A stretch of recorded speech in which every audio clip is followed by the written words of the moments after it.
Bien, estamos listos, hermanitos, hermanas. Vamos a Listo. arrancar este discipulado. Hoy es 26 de septiembre. Este es el último martes de septiembre. Qué cosa más increíble. Pero bueno, gracias a Dios por siempre darnos la oportunidad de vernos, saludarnos en mitad de semana y lo más importante, compartir siempre la palabra, ¿no? Que es, digamos, la razón por la que estamos aquí. El saludo es bonito, la convivencia, la armonía, linda, pero si no estuviera la palabra, eso no vale, no sirve, no vale nada. Así es que vamos a darle gracias a Dios por la linda oportunidad. ¿Tú quieres orar, Erika, o no?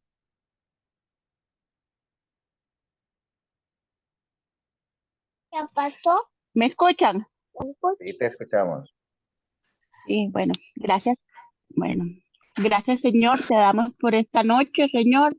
Gracias por la bendición de tener este estudio, Señor. Te damos, te pedimos, Señor, que nos abra el entendimiento por cada palabra que nos enseñen en esta noche y a las personas que están unidas aquí, Señor, que con todo el amor y con todo tu entendimiento, que podamos seguir adelante y que sea una noche de muchas bendiciones. En el nombre de Jesús, amén. Amén. Amén. Eso, Erika, muchas gracias. Amén. Bueno, a los que no Amén. saludé por escuchar la canción, buenas noches a todos. Bienvenidos. Buenas Bien, noches. Buenas noches. hace 15, bueno, hemos compartido hace 2 martes, tenía pendiente cerrar un tema de la iglesia y todo ese asunto, pero sí lo vamos a cerrar, pero nos vamos a concentrar hoy más que todo como a darle una escudriñadita a la primera carta de Tesalonicenses, que me parece una manera muy acertada de cerrar este tema que hemos venido hablando de la iglesia. Así es que tengan a la mano siempre la Biblia ahí y busquen de una vez primera de Tesalonicenses y la tienen por ahí. Mientras les comparto la pantalla eh, y vamos a ir directamente al material. Ok. Bien, ahí lo están viendo, ¿cierto? Sí, señor. Sí, señor. Bueno, nada más como a modo de recorderis, porque como estamos cerrando el tema, entonces es bueno recordar un poquito lo que vimos, ¿no? Estuvimos viendo la historia de la iglesia cristiana, que nos parecía muy interesante, y obviamente hablar de la historia de la iglesia cristiana o la iglesia primitiva, como le llaman, pues obviamente no podríamos pasar por alto el libro de los Hechos de los Apóstoles, que es el libro histórico del Nuevo Testamento, el enlace, el punto de conexión entre los evangelios y las cartas que van a las diferentes iglesias. Hablar del libro de los Hechos de los Apóstoles implica obviamente hablar de un hecho trascendental como fue el hecho de Pentecostés, que fue el inicio prácticamente de la iglesia. ¿Se acuerdan que ya habíamos hecho esa pregunta, pero solo para que la tengan ahí? ¿Qué era Pentecostés o qué era Pentecostés? ¿Se acuerdan? La fiesta de las cosechas. Y tenía otro nombre también. Mm. La fiesta De de las las semanas. De las Las semanas. semanas. La fiesta Semanas. de las semanas, correcto. Era la fiesta, era una de las 3 fiestas, ¿se acuerdan? Que celebraba el pueblo judío y en las fiestas judías casi todo mundo de diferentes partes del mundo venía a Jerusalén, ¿no? Entonces, precisamente el día de Pentecostés es cuando el Espíritu Santo descendió sobre la iglesia, sobre los apóstoles, sobre toda la gente que estaba ahí. Y por eso es que los apóstoles, por medio del Espíritu Santo, pudieron hablar en diferentes lenguas, que no eran lenguas angelicales, sino idiomas, hablarles a los judíos que hablaban diferentes idiomas también. Entonces, por eso ellos se asombraron muchísimo de lo que estaban viendo, ¿no? Todo eso ocurrió en el libro de en el hecho de Pentecostés, digamos así, que básicamente 50 días después de la Pascua, ¿no? Hablar del libro de Hechos obviamente implica hablar del apóstol Pedro y que fue digamos, el primer personaje de los primeros 12 capítulos y de toda la iglesia en Jerusalén, que la iglesia del Señor, acuérdense, estaba conformada inicialmente solamente por judíos, ¿no? Porque la iglesia tenía su centro ahí en Jerusalén, ahí estaba el epicentro, ¿no? Ya más adelante aparece la figura del apóstol Pablo y obviamente la iglesia se abre a los gentiles. Aquí quería preguntarles algo a ver si se acuerdan. ¿Cuál fue, digamos, el punto de apertura de la iglesia? Acuérdense, la iglesia inicialmente era para los judíos, o estaba conformada por los judíos y los judíos decían que ellos eran el pueblo de Dios y entonces había esa discusión de que, como ellos decían, sí, está bien, la salvación es por fe, pero hay que cumplir la ley de Moisés, y entonces ellos mantenían sus costumbres judías, ¿no?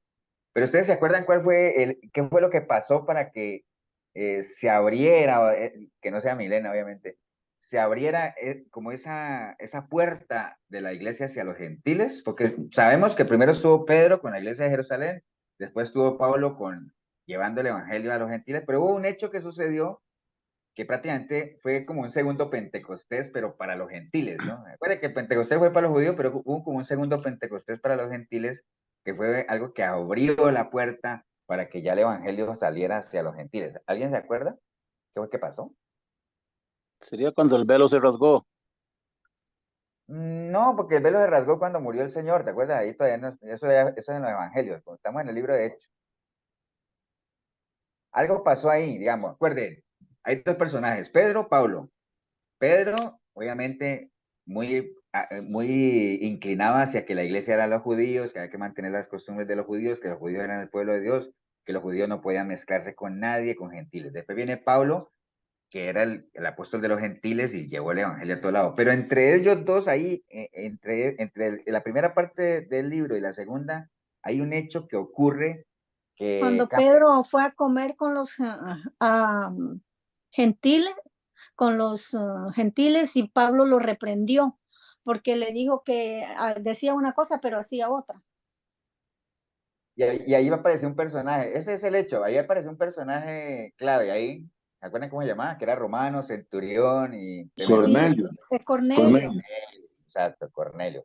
¿Te acuerdas en qué, la visión que tuvo Cornelio de aquello de los animales inmundos, que después la misma visión la tuvo Pedro también, y él mandó a llamar a Pedro por medio de un ángel que se le apareció y todo eso, entonces ya Pedro vino, compartió con ellos, y Pedro fue testigo de cómo el Espíritu Santo descendió sobre esos gentiles, y decía, mira, igual que descendió sobre nosotros, también descendió sobre ellos. Entonces cuando Pedro fue a Jerusalén, la gente en Jerusalén, la iglesia de Jerusalén lo reprendió porque decía, ¿cómo fue que te fuiste a meter a una casa de gentiles y todo eso? Y les contó toda la historia y decía que su velo, podríamos decir, lo que decía Milton ahorita, tal vez el velo personal de Pedro había sido quitado, digámoslo así, y el Señor le mostró que realmente Dios no hace acepción de personas y que si el plan de Dios era llevar el Espíritu Santo y el Evangelio a los gentiles, Él no iba a servir de estorbo y nadie podría servir de estorbo. Entonces, ya después de eso aparece Pablo y todo lo que ya conocemos, ¿no? Entonces, eso es importante. Entonces, el apóstol Pedro en la primera parte del libro y el apóstol Pablo en la segunda parte, donde casi que la gran mayoría de las cartas las escribió Pablo. ¿Alguien sabe cuántas cartas escribió Pablo? 13. Altunita, O fueron 14. 14. Escribió 14 cartas, ¿no? Entonces, es casi, imagínense, la mitad del Nuevo Testamento, ¿no? Bueno, entonces después vimos también cómo era la vida de los primeros cristianos, vimos cómo una iglesia que inicialmente era reprimida, empezó a ser perseguida, ¿no? Reprimida porque no los dejaban predicar y todo ese asunto, ya después comenzó a ser perseguida, ¿no? Pero aunque fuera reprimida o aunque fuera perseguida, la iglesia se fortalecía y cada día crecía más, ¿no? Entonces, bueno, eran obedientes obviamente a la palabra de Dios, digámoslo así, eso está en el libro de Hechos, perseveraban en el estudio de la palabra, todo eso está en el libro de Hechos, tenían una vida de oración, ellos se reunían a orar, vivían en armonía, eran unidos, sin egoísmo, perseveraban en el camino del Señor. Eran algunas características que veíamos de la iglesia primitiva y que tratamos de hacer un paralelo con la iglesia de hoy en día, que es lo que hace falta, ¿no? Entonces también terminamos, ¿qué es lo que le falta a la iglesia de hoy? Bueno, tener una fe como la de Abraham. Acuerden que la fe de Abraham era una fe inquebrantable. Él confiaba ciegamente en el Señor. Cuando le dijo que saliera de su casa y de su parentela, él se fue sin saber a dónde iba. Pero como sabía que venía del Señor la orden, ni lo dudó, ni pensó, nada de eso. Cuando le dijo que sacrificaran a su hijo, tampoco dudó en hacerlo, porque él confiaba en la promesa que Dios le había hecho de que con ese hijo le iba a ser heredero de multitudes, ¿no? Entonces él confiaba en eso, él decía, si muriere, yo sé que él lo va a levantar de los muertos, porque él cumple sus promesas, ¿no? Entonces, una fe inquebrantable como la de Abraham es lo que hace falta mucho en la iglesia de hoy, y una convicción como Job. Y se acuerdan que vimos lo que era una persona de convicción. ¿Se acuerdan lo que es una persona de convicción? ¿Se acuerdan? Que como piensa, actúa. O, puede ser. más Es específico. que se mantiene firme, ¿no? La prueba. Firme a pesar de las circunstancias, a pesar de la prueba, a pesar de la adversidad, a pesar de tantas cosas, se mantiene firme, que es algo también que hace falta mucho en la iglesia de hoy, porque hoy tenemos un cristianismo muy, muy endeble, ¿no? O sea, un cristianismo muy light, eh, por ejemplo, le voy a poner un ejemplo y hago un paréntesis, ¿no? A mí hay gente que a veces me escribe y me dice, pastor, no me voy a conectar al discipulado porque es que tengo una gripa. Y digo, ah, mira, bueno, cuidado contagia al celular. Entonces, ¿me entiende? Cosas como esas, ¿no? O sea, a veces somos tan flojos, o sea, bueno, pero mejor ni nos adelantemos porque esa es la parte final de la enseñanza. Entonces, pero bueno, ahí quedamos. No quise profundizar más, tenía otras cosas ahí a hablar de que la iglesia tenía, la visión de la iglesia del libro de Hechos era una visión diferente, pero es mucho de lo mismo, ¿no? De lo que ya vimos acá arriba de cómo era la vida de los cristianos. Quería más bien que nos metiéramos a la primera carta de Tesalonicenses, que es una carta muy bonita, corta, y que la fuéramos llevando así y también hiciéramos el mismo ejercicio, ¿no? O sea, de ir viendo básicamente lo que Pablo le escribe a la carta a la iglesia de Tesalónica e irlo trasladando nosotros al tiempo de hoy, ¿no? Entonces, estamos ahí en Primera de Tesalonicenses, espero que ustedes tengan sus Biblias ahí y todo eso. Pero antes de entrar a escudriñar, hablarles un poquito, ¿no? De la iglesia de Tesalónica. La iglesia de Tesalónica, como muchas de las iglesias que Pablo levantó, yo diría que como todas las iglesias que Pablo levantó, nació en medio de unos disturbios violentos, ¿no? O sea, la cosa no fue como así como tan sencilla. Ahora, les hago una pregunta a ustedes. ¿Por qué creen ustedes que cada vez que Pablo levantaba una iglesia, habían disturbios, habían broncas? ¿Por qué creen ustedes?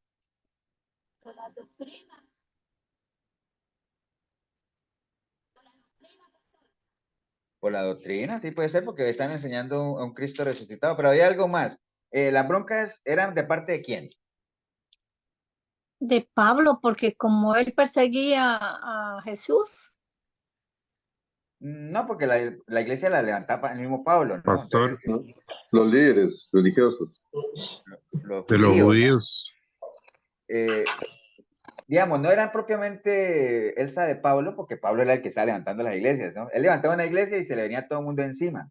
¿De parte de quién? De los sí, sí, líderes judíos, de los judíos que sí, sí. estaban ahí. Ahora, ¿por qué? ¿Por qué creen ustedes que se le iban encima? Bueno, ya por ahí dijeron que por la doctrina, porque obviamente seguía hablando de un Cristo, pero acuérdense que estamos hablando de la iglesia cristiana como tal, ¿no? O sea, y entonces ellos pues obviamente aceptaban a Cristo. Pero, ¿qué era lo que movía a los judíos ortodoxos y todo eso a que se enojaran? ¿Por qué? ¿Qué creen ustedes que tenía la iglesia? Porque Pablo andaba predicando al Jesús resucitado y que Pero, era Dios. La doctrina, sí. Pero otra razón, ¿cuál es? Es La que, circuncisión. bueno, la circuncisión, todo eso que ustedes dicen es cierto, pero una de las razones principales también es que las iglesias empezaron con un auge increíble, o sea, a levantar una iglesia y eso comenzaba a crecer, y la gente con apasionados y metiditos, lo que hablamos acá arriba, vivían en armonía, oraban. Entonces, todas esas cosas, ese pegue, como digamos, porque eso toda la vida ha existido y eso hace parte de la naturaleza del ser humano, que cuando alguien ve que a otro le va bien, inmediatamente le da rabia, ¿no? Eso es parte de la naturaleza carnal de la gente, de que no se alegran de que de pronto alguien que está esforzándose y que está haciendo algo sano le vaya bien, sino que todo el mundo se enoja, ¿no? Entonces, lo igual pasaba ahí, o sea, el hecho de que le fuera bien, de que la iglesia se levantara con cierto ímpetu, enojaba a los judíos ortodoxos porque pensaban a lo mejor que estaban perdiendo adeptos, ¿no? Entonces, la gente se sintió ofendida, obviamente, por la obra de Pablo. Y mírenlo, y miren para que ustedes vean que no les, cuando digo yo que fue algo violento, pues no es en vano, ¿no? Miren, en Hechos 17, del 1 al 6, dice la palabra del Señor. Dice que pasando por Anfípolis y Apolonia, llegaron a Tesalónica, ¿no? Que es donde iban a formar esa iglesia, donde había una sinagoga de los judíos. Ahí está. Y Pablo, como acostumbraba, pues fue a ellos y por 3 días de reposo discutió con ellos, ¿no? ¿Discutir qué? Lo mismo, ¿no? Lo de siempre. Quiere que sí, que eso se tienen que circuncidar, que no, que sí, que no. Bueno, y declarando y exponiendo por medio de las escrituras que era necesario que el Cristo padeciese y resucitase de los muertos y que Jesús, a quien yo os anuncio, decía él, es el Cristo. Y algunos de ellos creyeron y se juntaron con Pablo y con Silas. Y de los griegos piadosos gran número y mujeres nobles no pocas. Entonces los judíos que no creían, porque de todo había ahí, teniendo celos, tomaron consigo algunos ociosos que no faltan, o sea, en ningún lado faltan los ociosos, que la gente los usa ¿para qué? Para armar revuelo, ¿no? En ese tiempo siempre agarraban gente ociosa para que armara alboroto. Y hoy en día igual, ¿no? Hoy en día en todas esas marchas que usted ve y toda esa gente que tira piedra y todo, gente ociosa que a veces les pagan y no saben ni por qué están marchando. Pero bueno, ese es otro tema. Hombres malos y juntándose una turba, alborotaron la ciudad y asaltando la casa de Jason, procuraban sacarlos al pueblo, pero no hallándolos, trajeron a Jason y a algunos hermanos ante las autoridades de la ciudad gritando, estos que trastornan al mundo entero también han venido para acá, ¿no? Pero eso es una partecita. Leí hasta el 6 nada más. Después dice, estos que trataron al mundo también han venido para acá y alborotaron al pueblo y oyendo esas cosas, pero teniendo confianza en los demás, los soltaron, ¿no? Después más adelante, si usted ve, porque todo eso es parte de la historia, que es toda la historia esa de Pablo y Silas, ¿no? ¿Acuerdan que tampoco han escuchado la canción de Pablo y Silas? Que Pablo y Silas, y que ellos, la historia, ¿no? Por lo menos que ellos se pusieron a alabar al Señor y entonces mismo hubo un terremoto y todo ese asunto, pero todo eso fue un alboroto. Al final a Pablo lo cogieron preso y todo ese asunto, ¿no? Pero ¿qué era lo que pasaba con Pablo? Era lo que les decía, de todos los lugares que él visitaba, eh, brotaba una iglesia entusiasta, ¿no? O sea, causaba celos. ¿Por qué creen ustedes que todos los lugares que Pablo visitaba brotaba una iglesia entusiasta? ¿Por qué creen ustedes? Es muy fácil la respuesta, ¿eh? Porque todos tenían comezón de oír. Porque, buenas noches, pastor, porque era apóstol. Porque era Por apóstol fe, de... por la fe. Por el Porque era, testimonio. por ahí va, porque era apóstol ¿de Jesús. quién? De Cristo. Jesús. Y el hecho de que él fuera apóstol, ¿qué significa la palabra apóstol? Enviado. Pero, Enviado. Entonces, ¿por qué cuando a donde él iba brotaba una iglesia entusiasta? Porque imaginen ustedes de quién era enviado, ¿no? De Cristo. Por eso es que hay algo que a mí toda la vida me ha ayudado y de hecho cuando a mí me mandaron a Cartago, me dieron la oportunidad de ir a pastorear a Cartago, que yo les he contado varias veces que yo iba con cierto temor porque primera vez que pastoreaba, ya yo nunca he tenido la experiencia de pastorear y agarré la iglesia de Cartago sin ninguna experiencia y sin que nadie me dijera cómo se hacían las cosas y aquí tienes que hacer esto aquí y allá y nadie, o sea, eso se fue aprendiendo sobre la marcha, ¿no? Entonces yo iba con miedo porque yo decía, ¿qué tal que ahora yo agarre la iglesia y la iglesia se cierre, ¿no? Va a quedar en mi historial que cerró la iglesia de Cartago bajo mi administración. Entonces, siempre uno va con ese temor y todo ese asunto. Y comenzaron a retumbar en mi mente dos pasajes de la Biblia tremendamente. Uno de ellos, que fue cuando Moisés murió y le tocó asumir a Josué y que el Señor le dijo, no te preocupes, tranquilo, que así como estuve con Moisés, estaré contigo. Bueno, eso por un lado me ayudó y también que la gente misma le decía a José que no se preocupara, que así como ellos habían apoyado a Moisés, también le iban a apoyar a él en la medida en que él permaneciera en Dios. Eso por un lado, Amén. eso me sirvió muchísimo, ¿no? Y lo otro es, que era lo que pasaba en el libro de Hechos, que lo vimos también la vez pasada, cuando los apóstoles los agarraban presos y los soltaban y les decían, vea, los vamos a soltar, pero dejen de estar predicando, y los soltaban e inmediatamente se ponían a predicar y después, entonces ya estaban cansados de meterlos a la cárcel, soltarlos, meterlos a la cárcel y decir, ¿qué hacemos con esos varones? ¿Qué hacemos? Y entonces alguien les dijo ahí, no hagamos nada, porque si eso es de Dios, nada lo para, pero si es del hombre, solito se cae. ¿Entienden? Entonces, cuando las cosas son de Amén. Dios, hermanos, cuando las cosas son de Dios, nada las para, ¿no? Entonces, Pablo, obviamente, un apóstol de Jesucristo, enviado, le tocó fuerte, le tocó levantar un testimonio porque los que antes lo querían ahora lo odiaban, los que antes le tenían miedo ahora también les costaba todavía creer en él, pero como él sabía con quién iba, entonces básicamente por eso era que cada que levantaba una iglesia se levantaba con mucho entusiasmo. Esta carta de Tesalonicenses es el prototipo de una carta de un padre preocupado, ¿no? O sea, si ustedes leen, y si no la han leído, lean la primera de Tesalonicenses, es muy corta, de hecho hoy vamos a recorrerla toda rápidamente. es una carta de un padre preocupado, ¿no? Como que uno cuando tiene un hijo lejos y uno se da cuenta de algunas noticias, cositas que no van bien, entonces uno se preocupa, ¿no? Digamos que dicen por ahí la historia que posiblemente fue la primera carta que Pablo escribió, la escribió por allá en el año 50, 51 después de Cristo, o sea, según eso, entonces, si el Señor murió en la era más o menos a los 30, 33 años, casi que 20 años después de que el Señor había muerto, digamos, escribió esa carta, ¿no? La escribió desde Corinto, no estaba propiamente en Tesalónica, porque obviamente si mandó una carta a Tesalónica es porque no estaba allá, ¿no? Y la escribió justamente después de que él recibió noticias de su colaborador de siempre, ¿no? Que siempre hemos hablado del famoso Timoteo, ¿no? Que era básicamente la persona más cercana a Pablo. Lo mandó para ver cómo estaba la iglesia y él le trajo noticias acerca de espiritualmente cómo estaba, ¿no? O sea, las noticias no eran malas, estaban buenas, o sea, buenas noticias, lo cual le gustó a él, pero obviamente no todo es color de rosa, ¿no? También había algunas otras cositas, algunos problemas que lo preocupaban a él y que lo llevó básicamente a escribir también la carta, ¿no?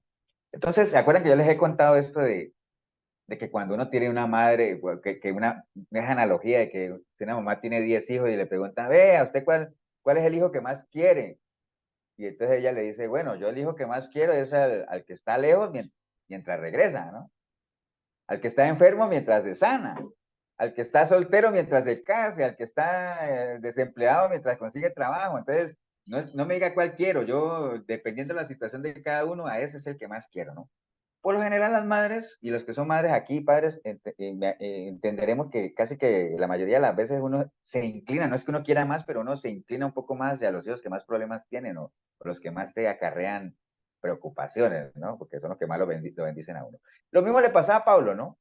Pablo, ¿cuál es la iglesia que usted más quiere? La que más problemas tenga, ¿no? Entonces, en su momento Corinto colmó su atención aquí, pero en este caso obviamente está escribiéndole a la iglesia de Tesalónica, pero igual, todas las iglesias, Filipos tenía sus problemas, Corinto, pues ni se diga todos los problemas que tenía, ¿no? Entonces, la carta, pues obviamente nos muestra una visión de Pablo como pastor, ¿no? O sea, tremendo. Entonces, vamos a ir ya directamente a la carta, capítulo 1. ¿Y a quién va dirigida la carta? Siempre es bueno cuando usted lea una carta de la Biblia o un texto, saber a quién va dirigido para que usted sepa, ¿no? ¿A quién va dirigido la carta de Tesalonicenses? A la iglesia de Tesalónica. A la iglesia de Silvano y Tesalónica. Timoteo. Sí, no, los que lo escriben es Pablo, Silvano y Timoteo, ellos son los que la escriben. ¿A quién? A la iglesia de Tesalónica. Entonces, ¿está escrita a quién? A cristianos, ¿no? Porque a veces dicen, está escrita a los tesalonicenses. No, no, no es a los tesalonicenses, es a la iglesia de Tesalónica. Porque no todos los tesalonicenses eran de la iglesia, ¿no? Entonces, ¿va dirigida a quién? A la iglesia de los tesalonicenses, ¿no? Entonces, ahí comienza obviamente a decir en el capítulo 1 a poner a ellos como ejemplo, ¿no? Por ejemplo, si nos vamos, bueno, vamos a leer. Dice que está escribiendo la iglesia tesalonicense el saludo que siempre, las salutaciones son saludos, ¿no? Y entonces, después del versículo 2, habla del ejemplo que son ellos para otras iglesias, ¿no? Por ejemplo, miren el versículo 5, vamos a ir saltando en algunos versículos, dice, pues nuestro evangelio no llegó a vosotros en palabras solamente, sino también en poder, en el Espíritu Santo y en plena certidumbre, como bien sabéis, cuáles fuimos entre vosotros por amor de vosotros. Entonces, lo que le está diciendo ahí es cosas que le alegran, ¿no? Me alegra de que el Evangelio no les llegó a ustedes solamente en palabras, no se quedó ahí en palabras nada más, sino que llegó también acompañado de qué? Del poder del Señor, que es lo que la misma palabra nos dice, que el Espíritu Santo o Dios mismo es el que a nosotros nos da tanto el querer como el hacer, ¿no? Y por eso es que la palabra nos insta a todos de que seamos, eso sí, buenos oidores, pero que seamos mejor hacedores todavía, porque no podríamos ser hacedores si no escuchamos, ¿no? Entonces, entre las cosas que él está poniendo a la iglesia de Tesalónica, como ejemplo es eso, qué bueno que el evangelio que les llevamos no solamente se quedó ahí en palabras, sino que te quedó también en hecho, ¿no? Y por eso comienza él en el versículo 6 a, a ponerlos como ejemplo, ¿no? Miren, el 6 dice, y vosotros vinisteis a ser imitadores de nosotros y del Señor recibiendo la palabra por medio de la gran tribulación, por medio de gran tribulación, perdón, con gozo del Espíritu Santo, de tal manera que habéis sido ejemplo a todos los de Macedonia y de Acaya que han creído. Entonces, la pone a la iglesia tesalónica como un punto de referencia, ¿no? O sea, porque partiendo de vosotros ha sido divulgada la palabra del Señor no solamente en Macedonia y Acaya, sino que también en todo lugar vuestra fe en Dios se ha extendido, de modo que nosotros no tenemos necesidad de hablar nada, porque ellos mismos, ¿quiénes? Los de Macedonia y los de Acaya, cuentan de nosotros la manera en que nos recibisteis y cómo os convertisteis de los ídolos de Dios para servir al Dios vivo y verdadero, y esperar de los cielos a su Hijo, al cual resucitó a los muertos, a Jesús, quien nos libra de la ira venidera. Entonces, miren, esos pueblos, Macedonia y Acaya, veían a la iglesia de Tesalónica y decían, wow, me acuerdo yo del salmo aquel cuando decía que cuando el Señor nos libere de la cautividad y que seremos como los que sueñan, ¿acuerda que dice? Y entonces dirán las naciones, grandes cosas ha hecho el Señor con esta gente. ¿Eh? Entonces, la iglesia de Tesalónica la pone Pablo con orgullo, me imagino como un buen padre cuando dice, o como Dios cuando estaban bautizando a Jesús, ahí está mi hijo en el cual yo siento complacencia, en el cual me siento orgulloso. Ahí está la iglesia de Tesalónica, una iglesia que recibió el evangelio, no con palabras, sino entendiendo que es poder de Dios y que ha servido como ejemplo, como imitación, para que otros lo vean y digan, wow, cómo esa iglesia dejó a un lado la idolatría y se volcó a adorar a un único Dios verdadero, ¿no? Entonces, qué bueno eso, ¿no? Entonces, lo pone ahí y dice, qué bueno que ustedes hayan imitado lo que nosotros les enseñamos, ¿no? No como ahora, que la gente imita otras cosas, ¿no? El Señor en su palabra siempre nos insta a que nosotros imitemos lo bueno, ¿no? ¿Se acuerdan? Que en algún momento el pueblo pidió rey por allá en el libro de, eso fue, creo que fue en Samuel, ¿no? Cuando el pueblo dijo, no, es que queremos un rey, ¿se acuerdan? ¿Ustedes se acuerdan por qué el pueblo pidió rey en ese entonces? ¿Se acuerdan de esa historia, no? Que está el libro, no había rey porque está el libro de jueces, por eso es que el libro de jueces dice, y no había rey en aquel entonces todo el mundo hacía lo que le da la gana. Pero el pueblo de un momento a otro dijo, no, queremos rey. Ahí ellos tenían tres argumentos por los cuales pedían rey. ¿Alguien se acuerda en desorden, por lo menos alguno de ellos? Porque querían hacer como las demás naciones. Exacto, Magdalena. Querían ser como los demás pueblos. ¿Y alguna otra razón, se acuerdan? Esa es la principal que quería recalcar, pero hay otras razones también. Porque ya ellos no querían, Dime, Mari.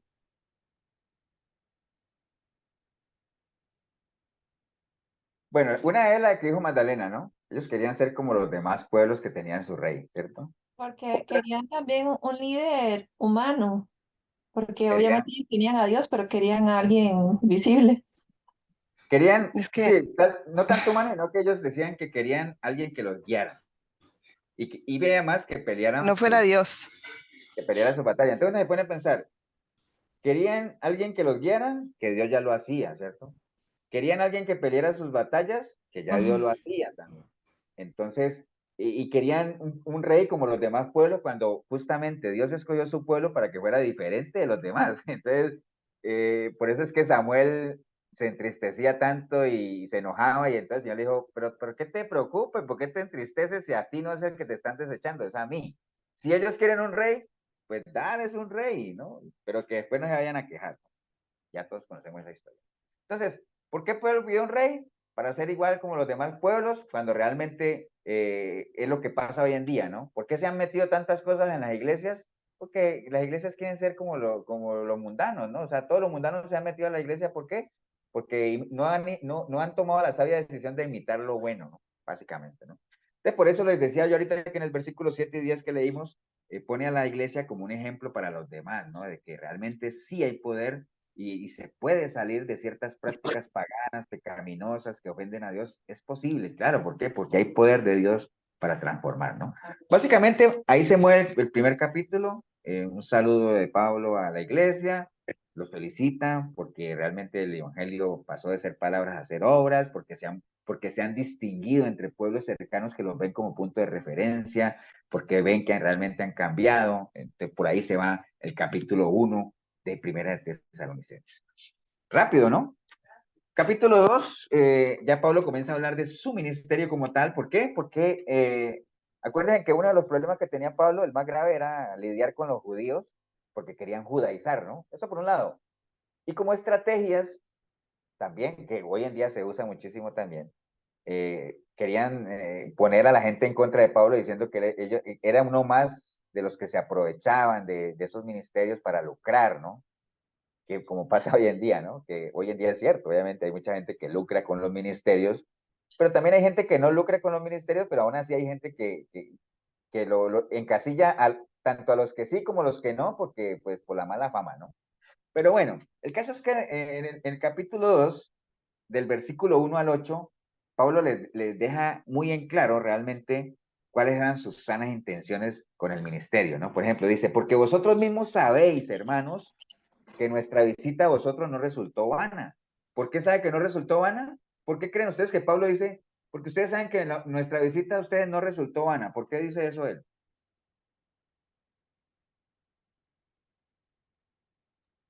Porque siempre vieron convertidos. ¿Ah? Porque la obra se sostuvo. Porque la hora se sostuvo. Pero una respuesta más corta, ¿saben cuál es? Pastor, por lo que leyó hace 5 minutos, ¿se acuerdan? Porque el evangelio llegó, porque es poder, porque se transformaron, porque era una iglesia ejemplo para los demás. Él decía, wow, ustedes saben que la visita mía allá no fue en vano, ¿ah? Porque se ven los frutos, ¿cierto? Sí. Entonces, no resultó en vano. Pues habiendo antes padecido y siendo ultrajados en Filipos, o sea, ellos fueron ultrajados en Filipos, ¿no? O sea, era lo que les decía que estaba ya en Hechos, ya que menciono eso de Filipos, Hechos 16.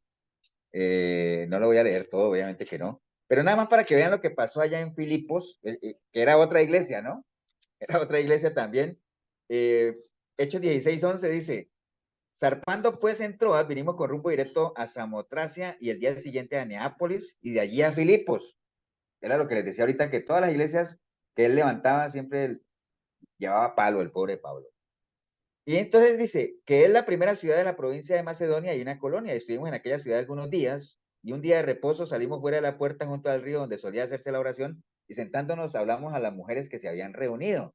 Entonces una mujer llamada Lidia, vendedora de púrpura de la ciudad de Tiatira, que adoraba a Dios, estaba oyendo y el Señor abrió el corazón de ella para que estuviese atenta a lo que Pablo decía.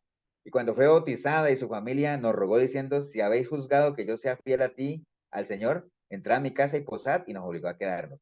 Bueno, el caso es que aconteció, dice Pablo, que mientras iban en la oración salió al encuentro una muchacha que tenía, ¿se acuerdan la muchacha que tenía el espíritu de adivinación, que iba detrás de ellos diciendo, esos son siervos de Dios, y grite, y Pablo hasta que enojó, y entonces le sacó el espíritu de adivinación, porque era un demonio, y entonces los jefes de ella, que ya no le podían sacar plata, se enojaron muchísimo y hicieron meter a Pablo preso con Silas. Y ahí viene toda la historia que les decía ahorita de Pablo y Silas, que ellos, obviamente, y viene lo del carcelero aquel que como todo se cayó y los presos se volaron, pero Pablo y Silas se mantuvieron ahí. Entonces el carcelero vino y les dijo, señores, ¿qué debo hacer para ser salvo? Y entonces le dijo, arrepiéntete y bautízate tú y tu casa serán salvos. Acuérdense de toda esa historia, ¿no? Todo eso pasó ahí en Filipos. Pero bueno, volviendo otra vez a lo que estábamos leyendo de Tesalonicenses, Pablo obviamente les está hablando a ellos de que él ya venía de llevar palo en Filipo, ¿no? Bueno, no les dice así propiamente, pero dice, pues habiendo antes padecido y siendo ultrajados en Filipos, como sabéis, tuvimos de nuevo a nuestro Dios para anunciar el evangelio de Dios en medio de gran oposición, ¿no?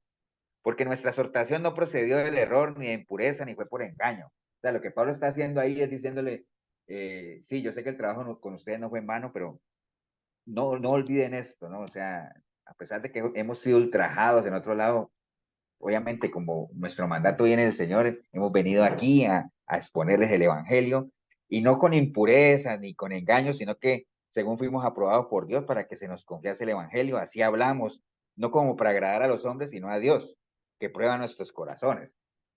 Porque nunca usamos de palabras lisonjeras, ¿no? Sí saben que es una palabra lisonjera, ¿no? Las palabras que endulzan el oído. Las palabras dulces al oído, eso cuando usted comienza a endulzarle el oído a alguien ahí con melosería, son palabras lisonjeras. Entonces lo que él está Sería, diciendo ahí, ¿sí? sería como adulación, ¿verdad? Sí, sí, adulación es otra palabra. Entonces, como él está diciendo ahí, aquí vinimos a presentarles el Evangelio como es, no con palabras lisonjeras, no calentándole el oído a nadie ni endulzándole el oído a nadie, ¿no? Entonces, palabras lisonjeras, como sabéis, ni encubrimos avaricia, Dios es testigo de eso, ni buscamos la gloria de los hombres, ni de vosotros, ni de otros, aunque podríamos ser carga como apóstoles de Cristo, ¿no? Dice él. Antes fuimos tiernos entre vosotros como la nodriza que cuida con ternura a sus propios hijos, ¿no? Entonces, básicamente lo que él deja claro ahí es que sus intenciones son sanas, ¿no? Ya en el versículo 9 dice, porque os acordáis, hermanos, de nuestro trabajo y fatiga, como trabajando de noche y de día para no ser gravosos a ninguno de vosotros, os predicamos el evangelio de Dios. Entonces Pablo decía, a pesar de todo el trabajo que se hacía allí, yo trabajaba de día y de noche para no ser gravoso, es decir, para no ser una carga para ustedes, para que no tengan que ocuparse de lo mío, porque yo trabajo en lo mío, decía él. ¿En qué trabajaba Pablo? ¿Se acuerdan, no? Tendero. Haciendo tiendas. Hacía tiendas de Haciendo campaña. tiempo. Él hacía tiendas de campaña. Entonces, como quien dice, yo podría ser gravoso para ustedes porque así lo establece que el obrero es digno de su salario, ¿cierto? Pero para que no estén hablando y no hayan excusas, hay un micrófono abierto ahí. Para que no hayan excusas, acuérdense que yo trabajaba de día y de noche para no ser gravoso para ustedes, ¿no? Decía el fabricante de tiendas de campaña.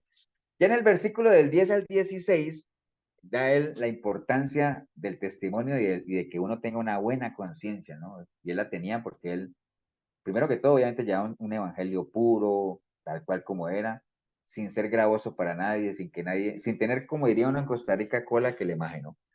Versículo 10 al 16 dice, vosotros sois testigos, y Dios también, de cuán santa, justa y irreprensiblemente nos comportamos con vosotros los creyentes. Irreprensible, es decir, que no tengo nada de qué avergonzarme, no hay nadie que me saque ningún trapito al sol, ¿no? Así que también sabéis de qué modo, como el Padre a sus hijos, exhortamos y consolamos a cada uno de vosotros. Y os encargamos de que anduvieseis como es digno de Dios, que os llamó a su reino y su gloria, ¿no?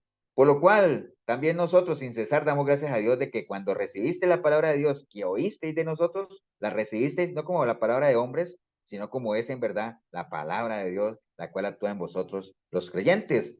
Porque vosotros, hermanos, vinisteis a ser imitadores de las iglesias de Dios en Cristo Jesús que están en Judea. O sea, Judea era obviamente la referencia, ¿no? Esa fue la iglesia original y todo eso, pero como él está allá en Tesalónica, y le está diciendo, vea, usted no tiene nada que envidiarle a la iglesia que está allá en Judea, o sea, han sido buenos imitadores, ¿entiende? Pues habéis padecido de los de vuestra propia nación las mismas cosas que ellos padecieron de los judíos. Entonces, así como los judíos, porque acuerden que en Judea o en Jerusalén, no todos los judíos eran cristianos, ¿no? Pero los judíos que sí se volvieron al cristianismo, tuvieron que soportar toda la oposición del resto de los judíos que no. Lo mismo pasaba ahí en Tesalónica, ¿no? La iglesia de Tesalónica, porque estamos hablando de gentiles, romanos, digámoslo así, ellos tuvieron que también sufrir toda la adversidad y la oposición del resto de la ciudad que no creía, ¿no? Los cuales mataron al Señor Jesús y a sus propios profetas y a nosotros nos expulsaron y no agradan a Dios y se oponen a todos los hombres, ¿no? Eso es lo que él está hablando ahí, impidiéndoles hablar a los gentiles para que estos se salven. Así colman ellos siempre en medida de sus pecados, pues vino sobre ellos la ira hasta el extremo. Entonces, ahí termina prácticamente el capítulo 2, pero bueno, hay tres versículos más donde él se justifica, ¿no? Porque él dice en el 17, dice, pero nosotros hermanos, separados de vosotros por un poco de tiempo de vista, pero no de corazón, tanto más procuramos con mucho deseo verlos a vuestro rostro, por lo cual quisiéramos ir a vosotros, yo Pablo ciertamente una y otra vez, pero Satanás nos estorbó. Porque ¿cuál es nuestra esperanza o gozo o corona de que me gloríe? ¿No lo sois vosotros delante de nuestro Señor Jesucristo en su venida? Vosotros sois nuestra gloria y nuestro gozo. Entonces lo que él está diciendo ahí es, vean, realmente quisiera ir a verlos cara a cara, o sea, créanme que lo he intentado y todo eso, pero ahí lo que dice es, pero Satanás nos estorbó. ¿Qué entienden ustedes cuando dice que Satanás nos estorbó? Déjame ver ahí, a ver quién contesta. Pastor, Que era la algo se le pregunta que yo le iba a hacer. ¿Perdón? Era la pregunta que yo le iba a hacer a usted. ¿Qué quiso decir Pablo con eso? ¿Mm? ¿Será, será que algo se le presentó para que no pudiera hacer el propósito de Dios? Para mí, pastor, es como cualquier acción que una persona cometa que va en contra de la voluntad de Dios. Entonces, a eso se le puede considerar como una persona que sigue la doctrina de Satanás y no la de Cristo. Sí, por ahí va Elsa. O sea, cuando se habla de Satanás, porque es lo mismo como cuando Pedro fue a decirle al Señor, Señor, no vayas a Jerusalén, que te van a matar, no lo voy a permitir. Le dijo, apártate, Satanás. No era que Pedro estuviera endemoniado, sino que le dijo, porque tú estás hablando no como de parte de Dios, sino de parte ¿me entiendes? Cosas que van en contra de la voluntad de Dios. Entonces, todo aquello que vaya en contra de la voluntad de Dios es anticristo, es anti Dios, ¿no? y a veces se le llama Satanás, porque Satanás en otras versiones uno puede encontrar que en vez de Satanás puede decir adversario, ¿no? Vuestro adversario es el diablo. Entonces, todo aquel que adverse o que se ponga en contra de algo que sea la voluntad del Señor, pues uno se le puede llamar como que es algo de Satanás. Por eso es que cuando dice que va a venir el anticristo, que sí, va a venir una figura y todo eso, pero si ustedes ven en la Biblia, por ejemplo, en Primera de Juan y todo eso, él mismo dice a la iglesia, es que se han levantado muchos anticristos. Entonces dice, ¿cómo? ¿Ya vino?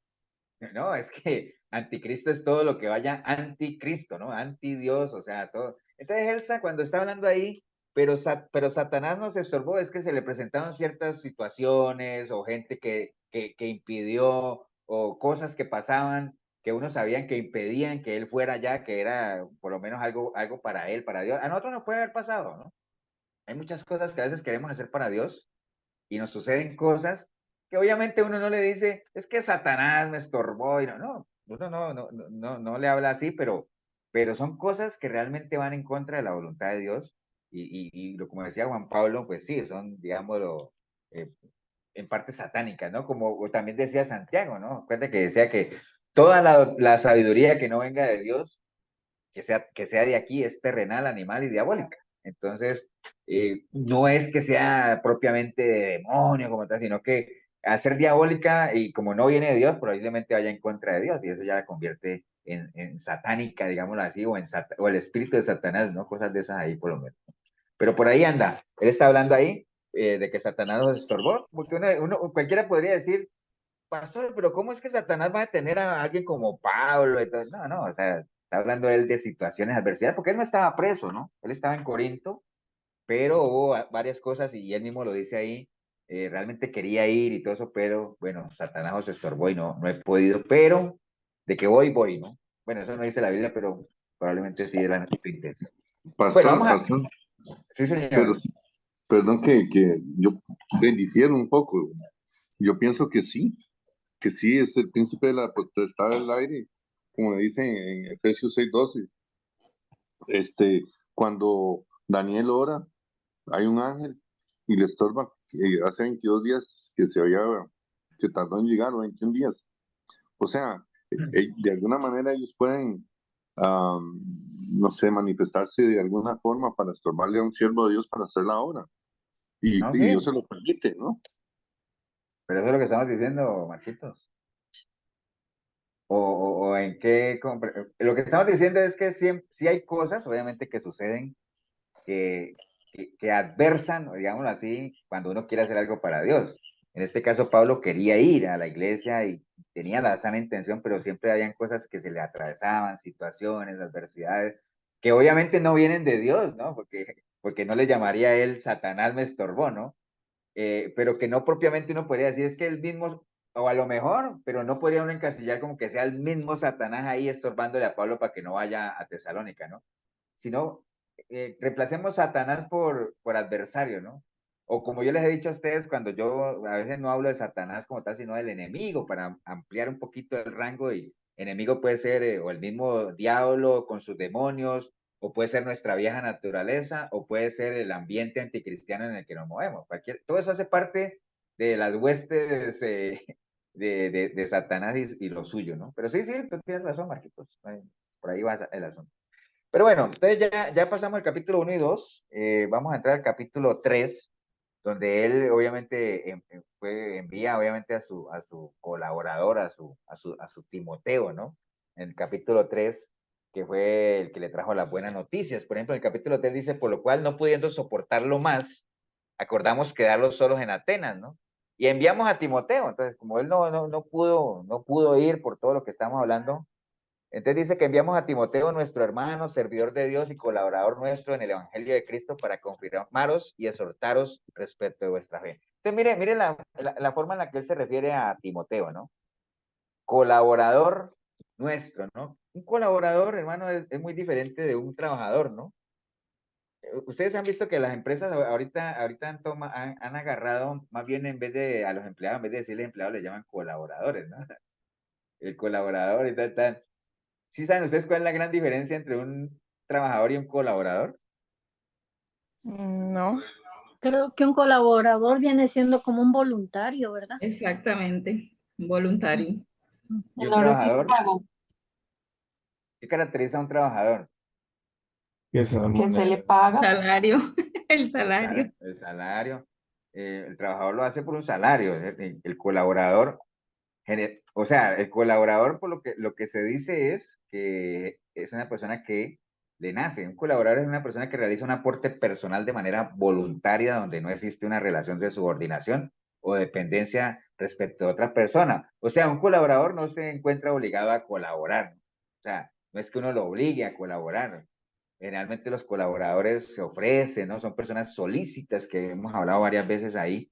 ¿Y cuáles eran las características de Timoteo para que Pablo pues tuviera ese concepto de él tremendo? Eso está en Filipenses 2:19. Imagine que habla, dice Pablo allá en Filipenses, dice, espero en el Señor Jesús enviarlos pronto a Timoteo, porque ya había mandado a Timoteo ¿a dónde? A Tesalónica, que es lo que estamos leyendo, ¿no? Aquí estamos en la carta de Filipo, de Filipenses, y dice, espero mandarle a Timoteo. Entonces decían, pastor, y Timoteo viajaba para todo lado, y pues le tocaba, porque era el colaborador de Pablo.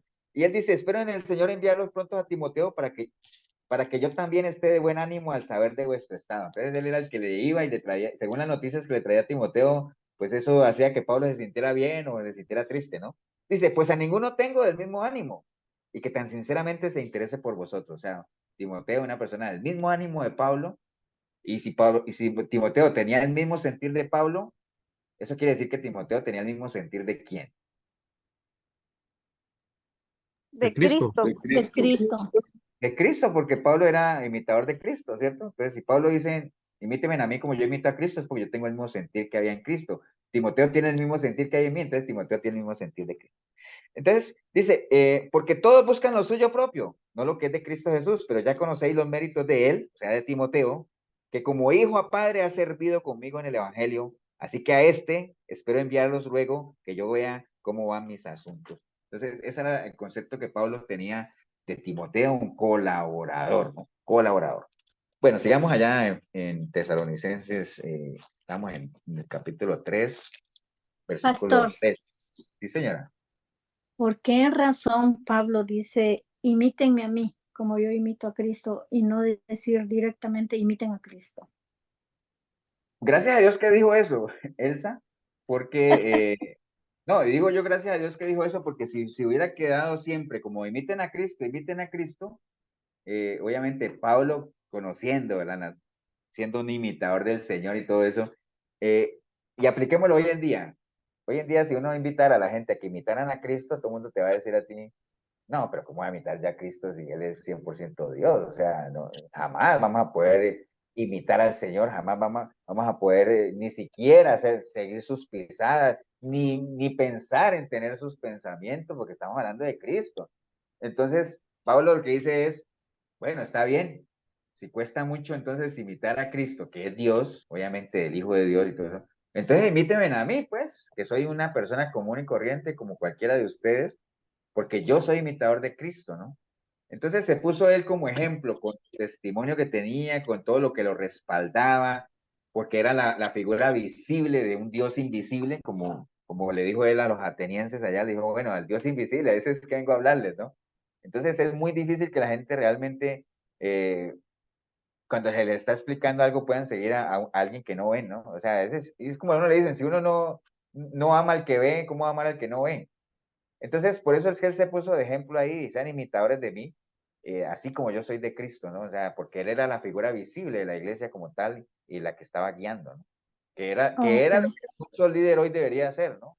Lo que pasa es que muchos líderes hoy difícilmente pueden decir, sean imitadores de mí, ¿no? Entonces, que los hay, pero ese debería Sí, ser la regla. porque yo tengo pues en mente eso también de que Jesús es la imagen de Dios, Él es la imagen visible de Dios que no se ve. No, de hecho sí, pero cuando él estuvo aquí, ¿no? Cuando él Sí, estuvo en el Evangelio, siempre el ejemplo era él era el ejemplo a seguir, ¿no? Y como decía, ámense los unos a los otros como yo los he amado, ¿no? Así como les enseñé y todo eso. Pero cuando ya el Señor se fue, viene el Espíritu Santo, que no es tan visible así físicamente como el Señor, ¿no? Entonces sabemos que está ahí y todo eso, pero entonces sí se hace necesario una figura visible, de carne y hueso ahí, como Santiago habla de Isaías, ¿no? De una persona con las mismas pasiones, con las mismas debilidades que nosotros tenemos, entonces, pero de que se puede, ¿no? Entonces, por eso se ponía él como ejemplo ante la gente. Ok, bueno, entonces, en el Gracias, pastor. capítulo 3, básicamente él dice que va a mandar a Timoteo y todo ese asunto, porque es la persona con la que confía, ¿no? Versículo 3 y 4 dice, a fin de que nadie se inquiete por estas tribulaciones, porque él dice que va a enviar a Timoteo, y enviamos a Timoteo, vuestro hermano, servidor de Dios y colaborador nuestro en el Evangelio de Cristo, para confirmaros y exhortaros respecto a vuestra fe. Como dice, va a mandarle a Timoteo, ¿para qué? Para confirmarles a ustedes, para animarles, para exhortarles. Dice, a fin de que nadie se inquiete por estas tribulaciones, porque vosotros mismos sabéis que para esto estamos puestos. Porque también estando yo con vosotros, os predecíamos que íbamos a pasar tribulaciones como ha acontecido y como sabéis. Entonces, Pablo ya le había, cuando él levantó la iglesia allá en Tesalónica, él ya les había dicho, porque es parte del Evangelio de Cristo el que vamos a tener tribulación, ¿no? Y vamos a tener aflicción y no se preocupen, como Pedro por allá también escribió en sus cartas de que se asombran de que les esté pasando eso si eso hace parte del caminar cristiano. Entonces es lo que les está diciendo ahí, les voy a matar a Timoteo para que los anime, para que los afirme en la fe y no se vayan a inquietar por la oposición que están recibiendo y la tribulación, porque eso es parte de la vida cristiana. Acuérdense cuando yo estuve allá que se los dije, ¿no? Estoy parafraseando básicamente lo que les estaba diciendo. Entonces, Pablo, como buen imitador del Señor, acuérdense que nuestro Señor Jesucristo no vendió una falsa expectativa, ¿no? Él cuando alguien lo quería seguir le decía, bueno, acuérdense que en el mundo van a tener aflicción. Señor, te seguiré donde quiera que vayas. Sí, pero acuérdate que el Hijo del Hombre no tiene donde recostar su cabeza. Entonces, para que la gente se ubique, ¿no? Para que, no como ahora que te venden un evangelio de alfombra roja y todo eso, ¿no? O sea, pero bueno, Pablo, obviamente, siendo un buen imitador del Señor, también les decía, no se asombren de eso ni se inquieten, es parte de nuestro caminar cristiano, ¿no? Por allá en el versículo 9 dice, por lo cual, ¿qué acción de gracias podemos dar a Dios por vosotros? Por todo el gozo con que nos gozamos a causa de vosotros delante de nuestro Dios. Lo que está diciendo él ahí, eh, estoy contento, me gozo, realmente las noticias que me trajo Timoteo de ustedes me llenan de gozo. Y entonces, ¿qué más puedo yo darle a Dios o pedirle a Dios en señal de agradecimiento por lo que estoy viendo en la iglesia? Entonces él dice en el versículo 10, lo único que me queda es orando de noche y de día con gran insistencia para que veamos vuestro rostro y completemos lo que falta a vuestra fe. Mas el mismo Dios y Padre nuestro y nuestro Señor Jesucristo dirija nuestro camino a vosotros. Como queriendo decir, espero realmente muy pronto estar con ustedes. Y el Señor os haga crecer y abundar en amor unos para con otros y para con todos, como también lo hacemos nosotros para con vosotros, para que sean afirmados vuestros corazones irreprensibles en santidad delante de Dios nuestro Padre en la venida de nuestro Señor Jesucristo con todos sus santos, ¿no? ¿Qué le queda a él? Y decía, estoy contento, pero ¿qué más podría yo hacer? Sigo orando por ustedes, realmente para que crezcan, para que se afirmen, mientras voy, ¿no? Porque sí espero que el Señor me lleve y pueda yo estar con ustedes cara a cara cuando Él habla de ver vuestro rostro. Pero por ahora oro realmente para que se afirmen sus corazones y que permanezcan en una santidad irreprensible, ¿no? Que es lo que básicamente todas las oraciones de Pablo a la iglesia iban muy centradas en eso, ¿no? Ahí se va el capítulo 3.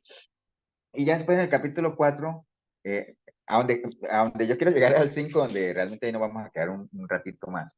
En el capítulo 4 habla de la vida que agrada al Señor, ¿no? Entonces, del verso 1 al 12, habla de esa sabia combinación de lo que es, porque él en su momento le dice a la iglesia que qué bueno que manejen sus negocios y todo eso. Por eso es que el trabajo nunca debería ser una razón para que nuestra espiritualidad se merme, ni nada de eso, ¿no? Hay gente que pone el trabajo como excusa muchas veces para digamos, como desplazar un poco las cosas del Señor, ¿no?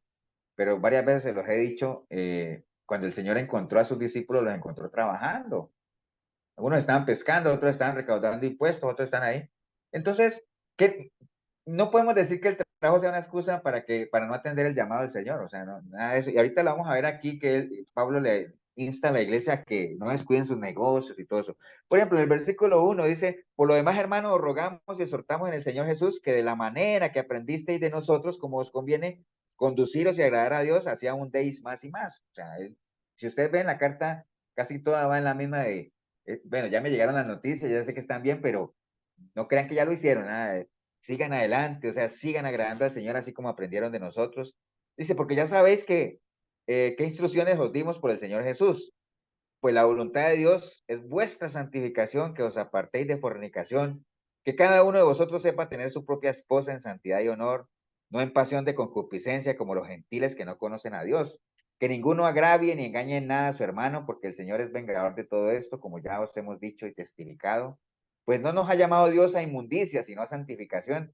Así que el que desecha esto, no desecha a hombres, sino a Dios, que también nos dio su Espíritu Santo. Entonces, la importancia de que se mantengan ahí en santidad y manteniendo obviamente su espiritualidad. Dice, pero acerca del amor fraternal no tenéis necesidad de que os escriban porque vosotros mismos habéis aprendido de Dios que os améis los unos a los otros, ¿no? No es un mandamiento nuevo, viene desde el Antiguo Testamento, amar a Dios con toda tu mente, con todas tus fuerzas y al prójimo como a ti mismo. Después el Señor lo reafirmó cuando les dio un mandamiento nuevo. Lo único es que se puso él como ejemplo. Y entonces dice, no tengo que decirles nada, si eso ya está, ustedes lo saben, ese es realmente un mandato del Señor, ¿no? Y también lo hacéis así con todos los hermanos que están por toda Macedonia, pero rogamos, hermanos, que abundéis en ello más y más, que procuréis tener tranquilidad y ocuparos de vuestros negocios, dice ahí, y trabajar con vuestras manos de la manera que os he mandado, a fin de que os conduzcáis honradamente para con los de afuera y no tengáis necesidad de nada, ¿no? Trabajen, o sea, sean ordenados, no descuiden sus negocios, para que más bien en vez de estar pidiendo allá, más bien ustedes puedan bendecir a otros, ¿no? De eso se trata. Y ya en el versículo 13 en adelante, comienza a hablarles obviamente de la venida del Señor, ¿no? O sea, la necesidad de velar con sobriedad, cuando les dice, aquí hay varias cosas que quería que analizáramos, dice, tampoco queremos, hermanos, que ignoréis acerca de los que duermen, para que no os entristezcáis como los otros que no tienen esperanza. Entonces, aquí en estos versículos que vamos a leer, vamos a ver varias veces el dormir, duermen, ¿no? Cuando la Biblia habla de los que duermen o de dormir, hay que leer el contexto muy bien de qué está hablando porque puede referirse a tres cosas propiamente, ¿no? Cuando habla de dormir.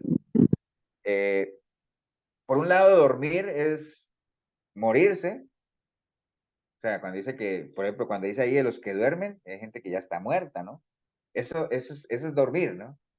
Por otro lado, dormir también es lo que todos nosotros hacemos ahorita más tarde cuando nos acostemos y estamos cansados, entonces nos vamos a dormir. O sea, dormir, obviamente, conocemos. Y por otro lado, dormir también puede hacer alusión a descuidarse, ¿no? O sea, se durmieron. O cuando alguien es como muy distraído, dice, es que esa persona es más dormida, ¿no? ¿Me entiendes? Es como personas que se descuidan. O sea, cualquiera de las tres connotaciones puede hacer alusión. Entonces, ahorita que vayamos leyendo, yo les voy a ir preguntando, ¿de qué dormir está hablando? Entonces te van a decir. Aquí dice, tampoco queremos, hermanos, que ignoréis acerca de los que duermen. ¿De qué dormir está hablando? Ya se los dije, ¿no?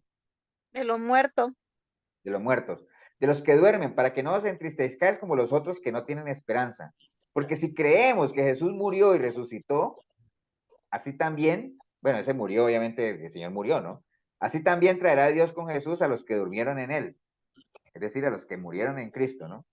Por lo cual os decimos esto en palabra del Señor, que nosotros que vivimos, que habremos quedado hasta la venida del Señor, no precederemos a los que durmieron. Es decir, como está escrito, bueno, más adelante ahí lo explica, porque el Señor mismo con voz de mando, con voz de arcángel y con trompeta de Dios descenderá del cielo y los muertos en Cristo resucitarán primero, ¿no? Entonces ya sabemos, hay gente que ha muerto en Cristo, están ahí a la espera obviamente de la venida del Señor, hay gente que estamos vivos todavía, pues posiblemente nosotros no sé, nadie lo sabe, pero lo más probable es que nosotros seamos de ese grupo, ¿no? De los que durmieron en el Señor esperando, y cuando el Señor venga van a haber otros que sí están vivos ahí, pero dice ahí que los que muertos en Cristo van a resucitar primero, ¿no?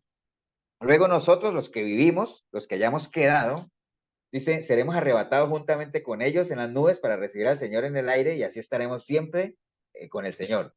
Y aquí en este versículo 18 dice, por tanto, alentados los unos a los otros con otras palabras, ¿no? Bueno, en otra versión bueno, no, más adelante en el capítulo 5 es que dice, porque habla de velar, ¿no? Entonces, habla de que no hay que dormir. En el capítulo 5, ahí lo vamos a ver ahorita más adelante en estos versículos que vienen. Entonces, sigamos leyendo. El versículo 2 dice, porque vosotros sabéis perfectamente que el día del Señor vendrá así como ladrón en la noche, porque sigue hablando de la venida del Señor y la importancia de que estemos sobrios, ¿no? Dice que cuando digan paz y seguridad, entonces vendrán sobre ellos destrucción repentina como los dolores de la mujer encinta y no escaparán. Mas vosotros, hermanos, no estáis en tinieblas, para que aquel día os sorprenda el ladrón. Porque todos vosotros sois hijos de luz e hijos del día, no somos de la noche ni de las tinieblas. Entonces aquí en este versículo 6 dice, por tanto, no durmamos como los demás, sino que velemos y seamos sobrios. Ese durmamos, ¿a qué se refiere? Pastor, estar A Que atento, estemos alertas. alerta. estar, A no a no descuidarse, ¿no? estar, a no estar muerto espiritualmente, que estaba buscando el versículo que dice, levántate tú que duermes entre los muertos y te alumbrará la luz de Cristo. Ah, bueno, pero eso es entre muertos y vivos. Pero hablamos de dormir, ¿no? Que, por ejemplo, antes decía los que durmieron, es decir, los que murieron. Y entonces habla de los que durmieron en Cristo, es decir, murieron en Cristo. Pero cuando aquí se está hablando de que el Señor va a venir como ladrón en la noche y que entonces hay que estar atento. Entonces dice, por tanto, no durmamos como Es los dormir demás, en la sino noche. velemos y seamos sobrios. Es decir, no nos descuidemos, ¿no? No quiere decir, ahora cualquiera que lee el versículo dice, ah, pastor, y entonces no, ahorita que termina el discipulado, entonces no puedo irme a acostar a dormir, porque ahí dice que no durmamos. Ah, no está hablando de eso. Está hablando de que hay que estar atentos, ¿no? De que no nos descuidemos, de que si estamos durmiendo el sueño y el Señor llegara a venir como ladrón en la noche, no nos hayamos dormido, es decir, no nos hayamos descuidado, de tal manera que cuando venga nos sorprenda y sin Él, ¿no? O sea, como las vírgenes aquellas, ¿se acuerdan? Entonces dice el 7, porque los que duermen de noche duermen y los que embriagan de noche se embriagan, ¿no? Pero nosotros que somos del día, seamos sobrios, es decir, por eso, porque los que duermen no son sobrios, habiéndonos vestidos con la coraza de la fe y de amor y con la esperanza de salvación como yelmo, porque no nos ha puesto Dios para ira, sino para alcanzar salvación por medio de nuestro Señor Jesucristo, que murió por nosotros para que ya sea que velemos o que durmamos, usted mire ahí, que murió por nosotros, ¿cierto? Para que ya sea que velemos o que durmamos, vivamos juntamente con Él. ¿A qué se refiere ahí cuando dice, ya sea que velemos o que durmamos? Cuando uno pasa a la presencia del Señor, hermano. Sí, pero cuando dice, es que Él dice ahí, que Que el Señor, estemos vivos o muertos, vivos o está muertos. Están atentos a la venida. vivos o muertos, tanto en lo físico, ¿no? Que cuando el Señor venga, obviamente dice ahí, quien murió por nosotros para que ya sea que velemos, es decir, estamos vivos, o sea, estamos atentos ahí, o hayamos dormido, o sea, que ya hayamos muerto en Cristo, cualquiera de las dos, pues vivamos juntamente con Él, sabiendo obviamente que los que murieron en Cristo van a resucitar primero y nosotros después, pero ambos, los dos grupos, vamos a estar juntamente con Él, ¿no? Por lo cual, animados unos a otros y edificados unos a otros, así como lo hacéis, ¿no? Entonces, por ahí anda hablando él de la venida del Señor, ¿no? Y ahorita sí quiero entrar ahí en el versículo 2 en adelante, digamos, es como la exhortación que Pablo le da a la iglesia. Bueno, antes de eso, porque en el versículo 11 dice, por lo cual animados unos a otros y edificados unos a otros, así como lo hacéis, ¿no? Hay que recordar, hermanos, nada más rápidamente, porque es algo que usted ya conoce, que Dios nos ha puesto a nosotros como atalayas, ¿no? O sea, una atalaya, recuerden, una atalaya es un vigilante o es una persona con la responsabilidad de velar por algo, de poner cuidado.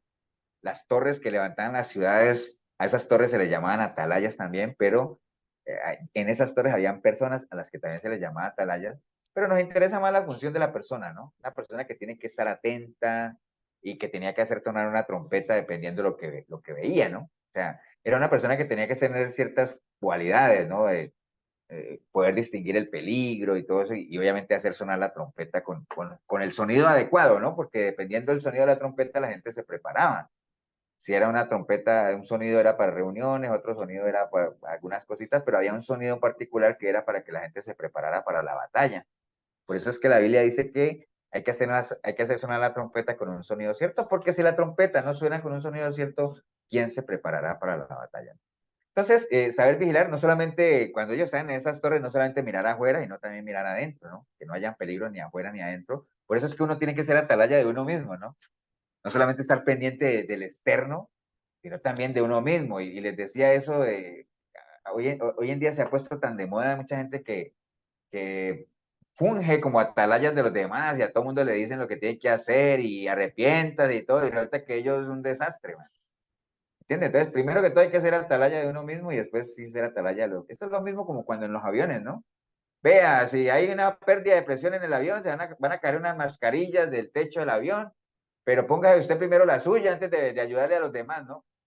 ¿Me entiende? Eso lo dicen ahí, pues, y hay gente que uno quiere ponerle la mascarilla a toda la familia y después se mueren ahogados. Entonces, Pastor, sí, señora. ajá, es que, bueno, leyendo todo lo que usted ha explicado, resulta que me llama la atención es que era una iglesia que estaba con un buen testimonio, ¿sí? Ahí los primeros capítulos que lees tenía buen testimonio, era ejemplo para... Pero ahora leyendo acá, que manda a Timoteo a que los esfuerce, a que los anime. Entonces, se me viene a memoria cuando el Señor le decía, bueno, si vas a dar estas leyes, recuérdale a tus hijos, a tus nietos, no te olvides de olvidarte de dónde has venido. Entonces, me llama la atención esa recomendación que da aquí Pablo a esta iglesia, aunque tenían buen testimonio, pero teníamos que seguir esforzándonos, estar preparados cuando hablas de dormir, de estar velando a todo tiempo, porque ahí como cuando nombraban a Satanás, ¿no? Cualquier adversidad, cualquier cosa. Entonces, qué lindo es esto de que, aunque vamos bien, pero tenemos que, bueno, qué lindo que le digan, bueno, vas bien, pero te tienes que esforzar, no te descuides. Qué bueno que esa carta nos recuerda todas esas cositas como cristianos. Es que digamos, la iglesia iba bien, tenía buen testimonio y todo lo que ya hemos hablado, pero acuérdense que la iglesia era una parte de la ciudad nada más y entonces había mucha adversidad, mucha presión, mucha persecución, la iglesia fue muy perseguida también, entonces obviamente las noticias que Timoteo le trajo a Pablo, la iglesia está bien, se mantienen ahí, sigue dando testimonio, pero es necesario afirmarlo, pero él decía, ahí le mando a Timoteo, que es de mi mismo sentir, para que los afirme, para que ustedes se sientan que están acompañados y no se dejen inquietar por toda la adversidad que hay ahí, sigan como van, pero esfuércense más, o sea, se están amando, sí, ámense más todavía, se están santificando, santifíquense más todavía, ¿me entienden? Entonces, ¿por qué? Porque la venida del Señor está cerca, porque hay que velar, no se descuiden, entonces todo eso que sí es lo que Milena dice, que hoy en día a veces, o uno mismo a veces cree que ya la hizo y se descuida y menosprecia oportunidades y cosas de esas, o sea, que ahorita más adelante lo vamos a ver, sí, yo creo que alcanzamos y voy a meterle velocidad para que lo veamos, ¿no? Porque no hemos terminado. Entonces, bueno, esto de los atalayas rápidamente, recuerden, Dios levantó muchos atalayas, Jonás que lo mandó a Nínive, allá, eso de Nínive también es una historia muy bonita que es bueno verla. Los atalayas se caracterizaban por eso, veían venir el problema y obviamente hacían sonar la trompeta. ¿Se acuerdan cuando Abraham intercedió por Sodoma y Gomorra? Era una atalaya porque le dolía realmente que se pudiera destruir dentro de tanto injusto a algunos justos y por eso él decía, señores, si hay 50, 30, bueno, al final ya todos sabemos lo que pasó con Sodoma y Gomorra, ¿no? Nehemías, una persona que estaba muy cómoda allá siendo copero del rey, pero al ver que el pueblo estaba sufriendo y que la ciudad estaba destruida, él como buena atalaya sintió ese dolor y dijo, no, yo tengo que ir allá, no importa que yo esté aquí cómodo, ¿no? Entonces, eso es lo que caracteriza a una atalaya. Ve el peligro y no es insensible, o simplemente se preocupa por los demás y trata de hacer algo. A nosotros como cristianos también, recordemos, Dios nos ha puesto como atalaya, como esto no es carnal, pues obviamente nuestra guerra es espiritual y todo lo que ya sabemos de que no nos da un espíritu de cobardía y bueno, esto de los atalayas dejémoslo por ahí, ¿no? Pero entrémosle básicamente a la exhortación que Pablo le da a la iglesia después de todo lo que ya vimos, ¿no? Pablo obviamente sabe que la iglesia y lo que sea Milena tiene lo suyo, pero no vamos a hablar de que todo es perfecto, ¿no? Lo mismo le pasó al Señor con la iglesia de Éfeso, que decía, ustedes, sí, valoro de ustedes su arduo trabajo, todo está bien, que desenmascaran a los que se dicen ser apóstoles y no los... Todo está bien, pero han dejado su primer amor. ¿Entiendes? Siempre hay algo, siempre hay algo. Entonces, esto que está en 1 Tesalonicenses 5, 12 al 23, lo va a leer. Dice, os rogamos, hermanos, que reconozcáis, acuerden, ya esta es la parte final, ¿no? De la carta. después de todo lo que ya les dijo y él dice, os rogamos, hermanos, que reconozcáis a los que trabajan entre vosotros y os presiden en el Señor y os amonestan. Porque todo, esto que Pablo le está diciendo a la iglesia de Tesalónica es lo mismo en todas las iglesias, ¿no? En todas las iglesias hay esto. Os rogamos, hermanos, que reconozcáis a los que trabajan entre vosotros y os presiden en el Señor y os amonestan, y que los tengáis en mucha estima y amor por causa de su obra. Tened paz entre vosotros. También os rogamos, hermanos, que amonestéis a los ociosos, que alentéis a los de poco ánimo, que sostengáis a los débiles, que seáis pacientes para con todos. Dice, mirad que ninguno pague a otro mal por mal, antes seguid siempre lo bueno, unos para con otros y para con todos.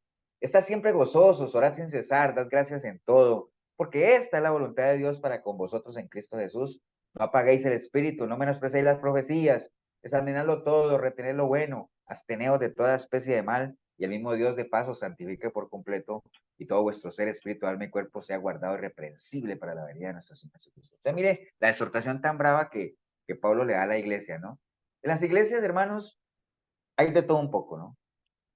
Hay gente que trabaja, y Pablo dice, reconozcan, hay que reconocer. Cuando dice reconocer es, estimen lo que la gente hace, valoren lo que la gente hace, porque hay gente que trabaja. En todas las iglesias hay gente que trabaja.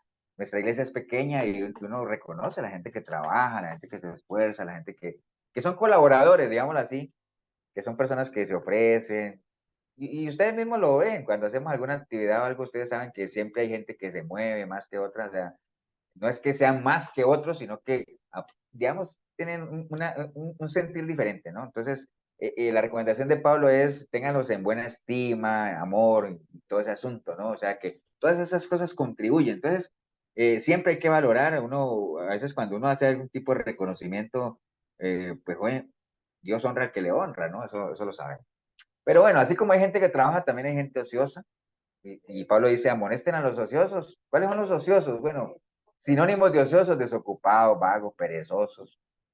Y dice, alentar a los de poco ánimo. Una persona de poco ánimo, pues es una persona que está desanimada, ¿no? O sea, personas que, no sé, nada los anima. Nada. Mire la definición de desánimo, perder los ánimos. Con las ganas de hacer cierta cosa, perder la esperanza de conseguir algo, desmotivación para continuar una tarea, desgano de vivir, duda, todo eso es desánimo. Y una persona que tiene esos síntomas es una persona de poco ánimo. Y ustedes saben lo que la Biblia habla de las personas de poco ánimo, que dice que son inconstantes en todo lo que hacen. Una persona de poco ánimo, desánimo, un ocioso, por lo general es una persona que no te cumple, ¿no? Entonces, uno le cuesta confiar algo o asignarle algo a una persona que uno sabe que no cumple, ¿no? Porque para qué. Y eso es una pequeña zorra, ¿no? El desánimo, a veces la gente no lo ve, pero es parte de nuestra guerra espiritual, básicamente, ¿no? También le pide Pablo a la iglesia sostener a los débiles, y obviamente estamos hablando de débiles en la fe, pero ¿por qué no también a los débiles en lo físico, ¿no? Hay gente que tiene ciertas limitaciones físicas, que tiene ciertas necesidades físicas que, pues obviamente siempre nos insta, digamos, los fuertes, a los que nos consideramos fuertes, tanto en lo espiritual como en lo natural, que tratemos en cierta medida de ayudar a los más débiles, ¿no? Si es en la fe, pues obviamente, acuérdense que un débil de la fe es un débil en general, ¿no? Una persona débil es aquella que cuesta sostenerse, ¿no? Porque, por la debilidad misma que tiene, ¿no? Y si es un débil en la fe, personas que caen fácil, ¿no? Personas que con cualquier cosita, que están esperando que pase cualquier cosa en las iglesias para irse, ¿no? O sea, yo les conté varias veces les he contado de gente que se ha ido a la iglesia por tonteras, ¿no? O sea, una vez un señor no volvió a la iglesia y le preguntaban que por qué no había vuelto y decía que no le gustaba que el pastor se pusiera corbata. Entonces yo digo, ¿me entendés? Otro por ahí en un video ay, sí, muy bonita la enseñanza, pero no me gusta que aplaudan al final. Entonces, bueno, ¿me entiendes? Cosas débiles de la fe, bueno, entonces hay que entenderlos y hay que convivir con todo eso, ¿no? Entonces, débiles de la fe se caen fácil a la espera. Por eso es que otra cosa que caracteriza a los débiles, acuérdense que los débiles es una de las tres presas fáciles del león rugiente, ¿no? Un león, en lo natural, un león está ahí viendo y siempre cuando un león ve una manada, enfoca su mirada en tres presas que son fáciles, que son los cachorros, son presas fáciles, entonces por eso la recomendación de Pablo es, no sean niños en Cristo, o sea, hay que crecer. Cuando yo era niño hacía cosas de niño, pero ya yo no soy niño, yo ya dejé de hacer cosas de niño. Tienen que crecer, que no dejen de que haya tanto pleito, no sean niños, pues, los cachorros. Otro es el que se aparta de la manada, es una presa fácil para el león, porque cuando alguien está apartado de la manada, ya jugó, ¿no? Entonces, una persona que no se congrega, que está apartado del grupo, por eso es que se llama congregación, ¿no? Porque es congregación. Una persona que está apartada es presa fácil. Y lo otro son los enfermos, ¿no? Cuando un león ve que algún búfalo está cojeando, ¿verdad? Dicen, no, este es el mío, ¿eh? Los enfermos, los débiles son presas fáciles, entonces también los débiles de la fe son presas facilitas del león rugiente, ¿no? Entonces, eso por ahí, ¿no? También nos habla de ser pacientes para con todo, o sea, si hay algo que a uno le cuesta es la paciencia, acuérdate que la paciencia es, espera con conocimiento, hay que caminar al ritmo de la gente, caminar al ritmo de los niños, como le pasó a Jacob con Esaú. ¿Se acuerdan cuando Jacob se reconcilió con Esaú? Esaú le dijo, vámonos adelante. Le dijo, no, siga usted, mi señor, que yo tengo que ir aquí al paso de los niños. Entonces, hay que ir al paso de los débiles, ¿no? Ahí, ¿no? Y bueno, y el versículo 16 en adelante, él comienza a dar algunas recomendaciones varias recomendaciones de cosas que agradan al Señor cuando dice que hay que estar gozoso, que hay que orar sin cesar, que hay que dar gracias en todo, porque esa es la voluntad del Señor, que no apaguemos el Espíritu Santo, que no menospreciéis las profecías, ¿no? Ya todos sabemos y tenemos el concepto claro de lo que son las profecías en el Nuevo Testamento. Cuando habla de profecía, está hablando de la predicación de la palabra, ¿no? No las profecías que hoy en día venden, o hay iglesias que a uno le ponen manos en la cabeza y le echan profecías, que eso más bien es como brujería, adivinación.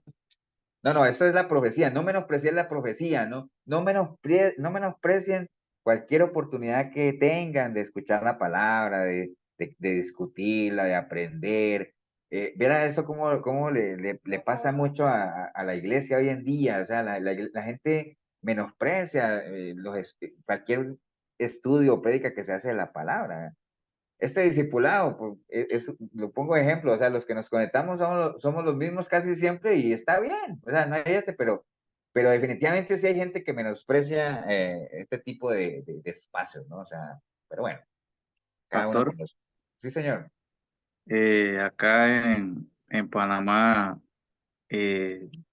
hubo un señor que se autoproclama profeta y apóstol y públicamente, según él, predijo que Dios le había dicho pues que para el 11 de septiembre el 15 de septiembre a las 11 de la mañana iba a haber un gran terremoto que iba a derrumbar Panamá y 180 naciones más y no pasó absolutamente nada.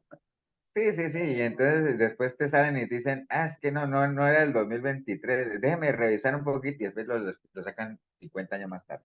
Pero sí, después mucha charlatanería, ¿no?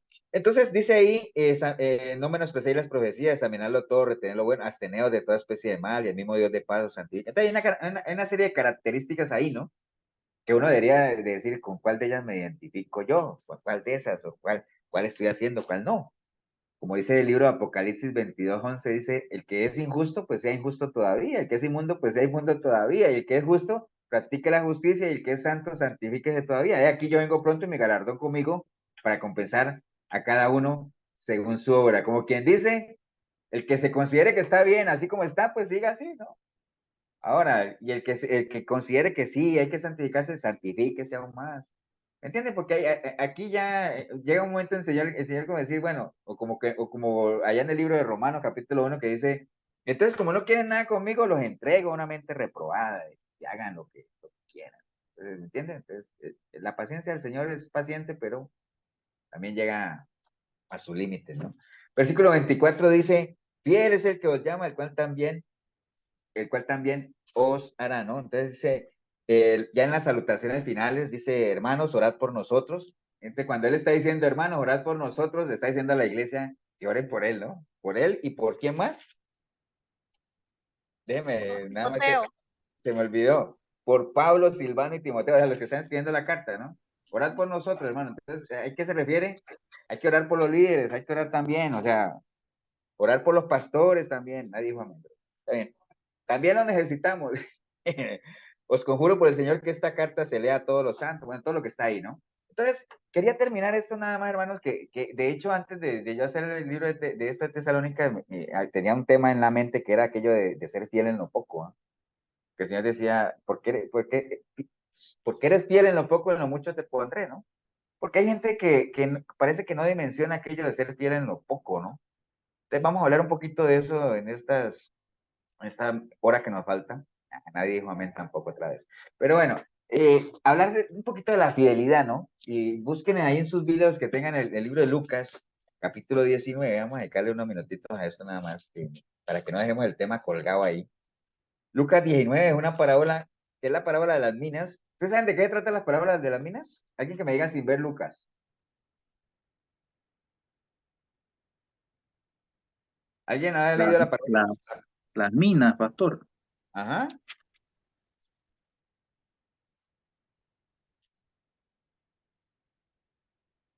¿La parábola de las minas la han leído o no? Así, sin haberla. Bueno, vamos a ir la palabra de las minas es una, es una versión con otras palabras, pero es la misma, lo mismo de los talentos, ¿no? Lo mismo. Pero bueno, el caso es que la parábola de las minas, que está en Lucas 19, del 11 al 27, dice, vamos a leerla rápidamente porque para que no se les olvide después, ¿no? Dice que oyendo ellos estas cosas, prosiguió Jesús y dijo una parábola por cuanto estaban cerca de Jerusalén y ellos pensaban que el reino de Dios se manifestaría inmediatamente. Dijo pues, un hombre noble se fue a un país lejano para recibir un reino y volver. Y llamando a 10 siervos suyos, les dio 10 minas y les dijo, negociad entre tanto que vengo. Digamos, la mina es, dice aquí en la Biblia que yo tengo, minas, es una moneda que equivaldría a 100 dracmas, ¿no? Dice, pero sus conciudadanos le aborrecían y enviaron tras él una embajada diciendo, no queremos que este reine sobre vosotros. Y aconteció que vuelto él, después de recibir el reino, mandó llamar ante él a aquellos siervos a los cuales había dado el dinero para saber lo que habían negociado cada uno. Vino el primero diciendo, Señor, tu mina ha ganado 10 minas. Y él le dijo, está bien, buen siervo, por cuanto en lo poco has sido fiel, tendrás autoridad sobre 10 ciudades. Vino otro diciendo, Señor, tu mina ha producido 5 minas. Y también a este dijo, tú también sobre 5 ciudades. Vino otro diciendo, Señor, aquí está tu mina, la cual he tenido guardada en un pañuelo, porque tuve miedo de ti, por cuanto eres hombre severo, que tomas lo que no pusiste y ciegas lo que no sembraste. Entonces le dijo, mal siervo, por tu propia boca te juzgo. ¿Sabías que yo era hombre severo, que tomo lo que no puse y que ciego donde no sembré? ¿Por qué pues no pusiste mi dinero en el banco para que al volver yo lo hubiera recibido con los intereses? Y dijo a los que estaban presentes, quitarle la mina y darle al que tiene de las 10 minas. Y entonces ellos le dijeron, Señor, pero si ya tiene 10, pues yo digo que todo el que tiene se le va a dar, mas el que no tiene, aún lo que tiene se le va a quitar. Y también aquellos, mis enemigos, que no querían que yo reinase sobre ellos, traedlos acá y decapítenlos delante de mí. Es la misma, ¿no? O sea, es la misma de los talentos. Nada más analicemos en estos minutos que nos quedan esta parábola.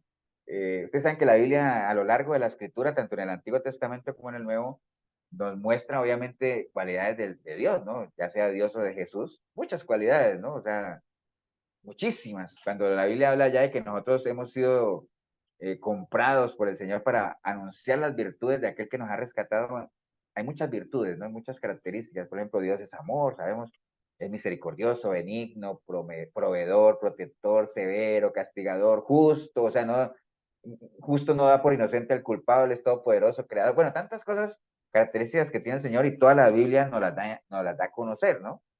Pero hay una que se repite mucho y en la cual se hace mucho énfasis en la fidelidad de Dios, ¿no? Dios es fiel. ¿Cuántas veces hemos cantado que Dios es fiel y que Él cumple su palabra, que no falla sus promesas? Obviamente Deuteronomio 7:9 dice, conoce pues que Jehová tu Dios es Dios, Dios fiel, que guarda el pacto y la misericordia de los que le aman y guarda sus mandamientos hasta 1000 generaciones. Entonces, como nosotros somos, como el Señor nos hace copartícipes de su naturaleza, eso mismo que se habla de la fidelidad de Dios debería hablarse de la fidelidad de nosotros. Nosotros como hijos de Dios, como cristianos, deberíamos también decir lo mismo, ¿no? De que la fidelidad sea algo que nos caracterice. Desafortunadamente no es así en muchos casos, aunque la Biblia obviamente habla de muchos testimonios de personas que fueron fieles, pero también se habla de muchos testimonios de personas que fueron infieles, ¿no? O sea, eso es una realidad. La fidelidad es una cualidad divina.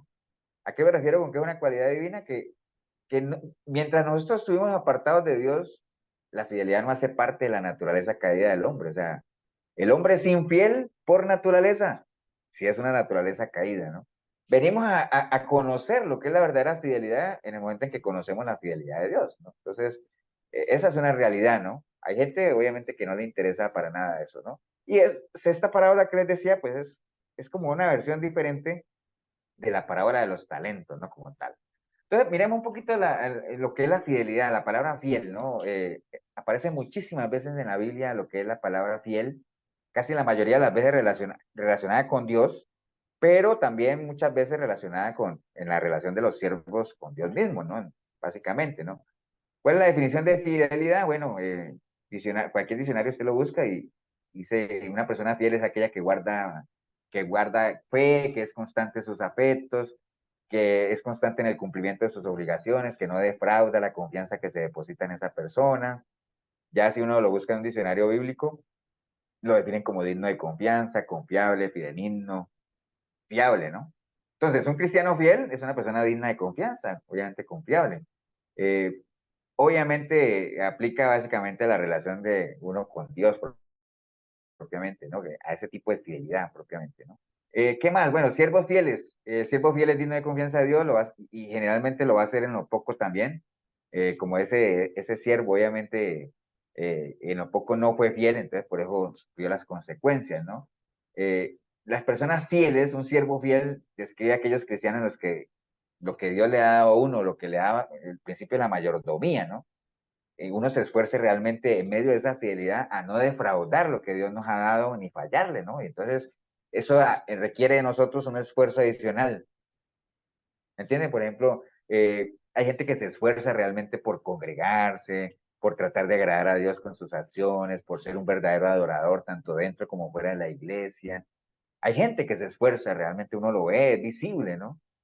A eso se refiere cuando habla de siervos fieles. Y en Lucas 16:10, cuando hablaba también allá de los talentos, habla de que cuando uno es fiel en lo poco, el Señor lo pone en lo mucho, ¿no? Entonces la Biblia menciona muchos ejemplos de siervos fieles, muchísimos: Noé, Abraham, Isaac, Jacob, Job, Moisés, David, Daniel. Bueno, eso en el tiempo del Antiguo Testamento, y en el Nuevo Testamento también: Onésimo, Tíquico, Epras, bueno, siervos que Pablo nombraba: Priscila, Nidia, Filemón, bueno, muchos, ¿no?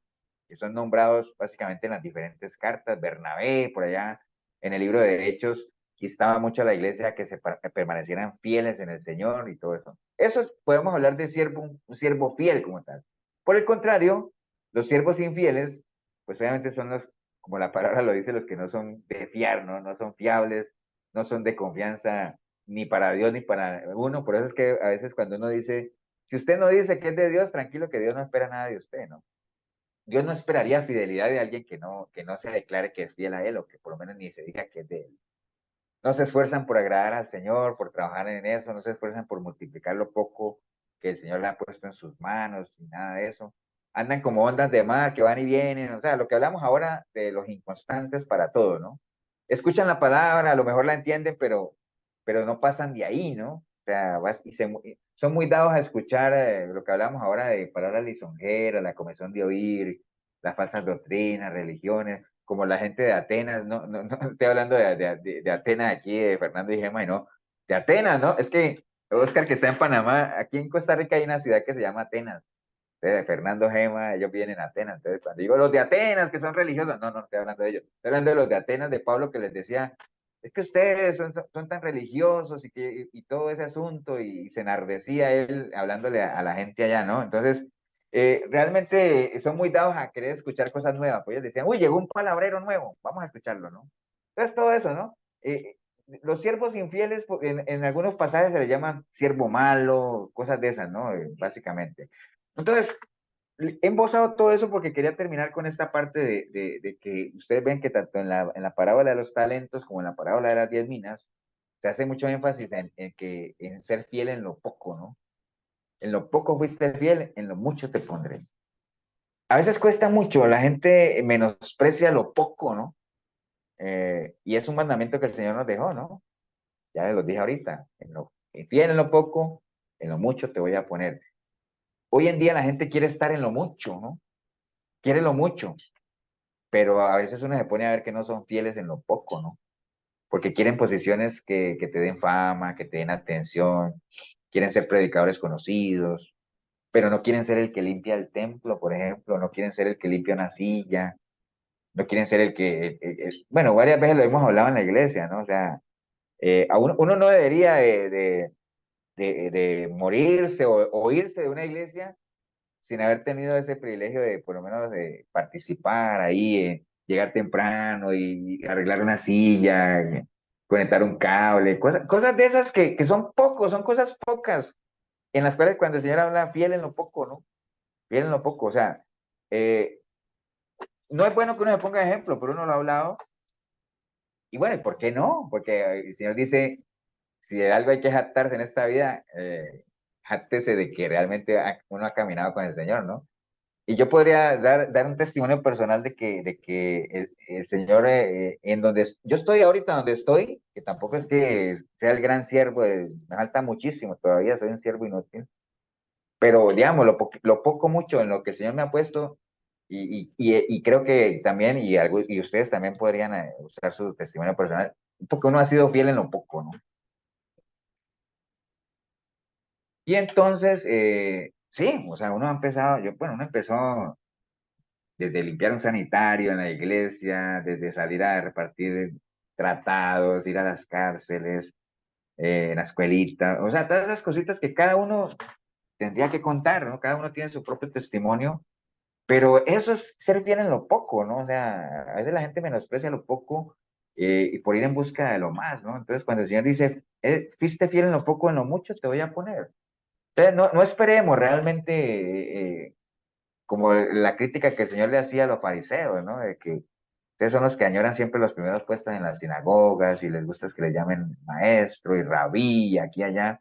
No, o sea, la gente quiere ser, hay un dicho en Colombia, aquí también creo que hay mucho cacique y poco indio, ¿no? O sea, mucho jefe, poco trabajador. Pero bueno, lo que les quería transmitir a ustedes nada más para terminar es que la escritura y el mandato del Señor nos llama a ser fieles en lo poco, ¿no? O sea, no menospreciemos cosas que a lo mejor veamos pequeñas, no menospreciemos gente o grupos que a lo mejor consideramos pequeños, ¿no? Uno es fiel en lo poco cuando realmente, así sea 2 o 3 personas que tú tengas en una reunión o a las que tú tengas influencia, trabaja ahí, ¿no? O sea, el Señor te va a respaldar, pero no puede pretender uno liderar multitudes cuando ni siquiera pudo liderar o por lo menos marcar el paso a un grupo pequeño, ¿no? Entonces, todas esas cosas moldean, ¿no? A uno lo natural le afecta. Yo me acuerdo, a modo de anécdota, cuando yo entraba a la cárcel, o sea, nosotros dejamos de entrar después de la pandemia y todo eso y se complicó, que uno se preparaba, yo les he contado varias veces, por ejemplo, hay una cárcel aquí en Costa Rica que tiene 7 módulos y cada módulo tiene alrededor de 120 presos, ¿no? Que aquí no se le puede decir presos, sino privados de libertad, porque también ya lo demandan a uno. Privados de libertad, pues. Entonces, claro, de esos privados de libertad, uno hacía sus cuentas, uno decía, bueno, de esos 120 que salgan a recibir la palabra, unos 30, pues está bien, 30, está bien, porque de los dormitorios salían ellos al comedor. Entonces, no sé. Entonces uno se preparaba para un grupito más o menos grande, y cuando uno llegaba allá, resulta que salía, bueno, el líder del módulo y algunos 3 o 4 gatitos más, 5, 6, 7, entonces uno decía, en lo natural uno se desanima, ¿no? Y dice, wow, y se entristece. Pero realmente, a mí me ha servido también mucho aquello que les mostré ahorita de Abraham, ¿no? Señor, pero si hubieran 50 por 50, y 30 por 30, y 10, Señor, por 10. Señor, si hubieran 3, por temor a esos 3, ¿no? ¿Me entienden? Entonces, eso no es cuestión de número, eso es cuestión de realmente que uno sirva con excelencia, ¿no? Entonces, fiel en lo poco, en lo mucho te voy a poner. ¿En qué hay que ser fiel? Hay que ser fiel con el tiempo, o sea, los días son malos, el tiempo corre, que da miedo, ya dentro de 8 días que nos reunamos ya estamos en octubre, y se nos vino diciembre y se nos fue otro año. Entonces, seamos selectivos de cómo gastamos el tiempo, administrémoslo bien, y desde que el momento en que uno se levante en la mañana, que uno utilice el tiempo para honrar al Señor en todo lo que hagamos, ¿no? Todo, ¿no? Entonces, seamos fieles con el tiempo, ¿no? Seamos fieles con las relaciones, con la familia, con las amistades, seamos selectivos, o sea, y seamos de bendición a los demás. Recordemos lo que decía el apóstol Pablo, yo soy deudor, o sea, lo que yo recibí no es mío, o sea, lo tengo que compartir. Entonces, que la gente, y si usted dice, es que pastor, mira que yo soy malo para hablar bueno, con tu testimonio, que la gente realmente te vea a ti, y así como cuando Cristo vino, dijo, yo vine a mostrarles al Padre, entonces que uno muestre a Cristo, ¿no? Cuando él le decían, cuando el Señor le decían, muéstranos al Padre, y él decía, hombre, el que me ha visto a mí ha visto a mi Padre, ¿sí, no? Entonces, cuando usted a alguien le diga, muéstranos a Cristo, le decía, el que me ha visto a mí ha visto a Cristo. ¿Me entiende? Que uno tenga esa seguridad tan tremenda de eso, ¿no? Entonces, seamos fiel con las relaciones, seamos fiel con el evangelio, o sea, no escatimemos en comunicarlo a los demás, o sea, en pocas palabras, lo que el Señor quiere de parte nuestra es fidelidad y no esperemos a tener grandes cosas para empezar a ser fieles con el Señor, seamos fieles en lo poco. Como dice 1 Corintios 4:2, ahora bien, se requiere de los administradores que cada uno se haya hallado fiel, ¿no? O sea, la fidelidad es clave, la fidelidad tiene un papel, hay un interés particular de Dios porque Dios es fiel, nos ha dado la capacidad de ser fieles también y mucho mejor ser fieles en lo poco, ¿no? O sea, por ahí anda, hermanos, esa es la exhortación que Pablo le dio a la iglesia, una iglesia, como decía Milena, una iglesia sanita, que iba bien, las noticias que él recibió buenas, pero como toda iglesia, también tenía sus problemitas y era algo que no dejaba de preocupar a Pablo, obviamente, y por eso mandó, obviamente, a su Timoteo para que los exhortara, para que los animara. Bien, hermanos, no sé si en 1 o 2 minutos, por si alguien quiere aportar algo más adicional, no sé. Pastor, yo nomás estaba leyendo el versículo que usted tenía ahí en su página de Deuteronomio. Ajá. Sí,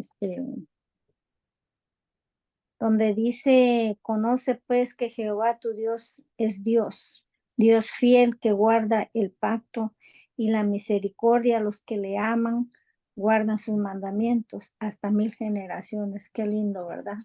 Entonces eso Sí, nos anima, claro. ¿verdad? Que eso es, y eso es lo que generalmente le duele, y uno puede sentir el dolor del Señor, ¿no? Con esa fidelidad que Él tiene, y obviamente que la expresa, y Él por eso dice, bueno, pero esta gente, ¿qué?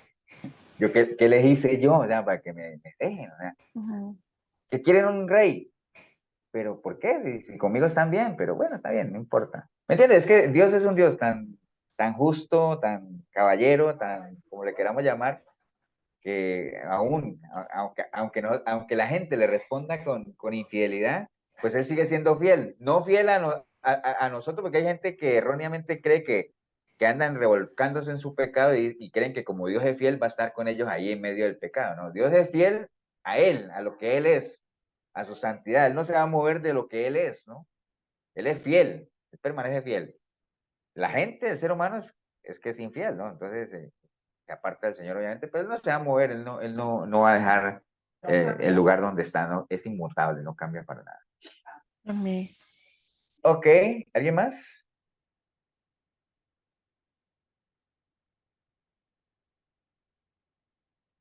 Bueno, vámonos, ya son las 9:15. Vamos a orar, a darle gracias a Dios por la oportunidad. Regálanos, Elsa, ahí, ya que estás ahí en primera plana, de primerita en la pantalla. Una oración ahí para ir, ¿no?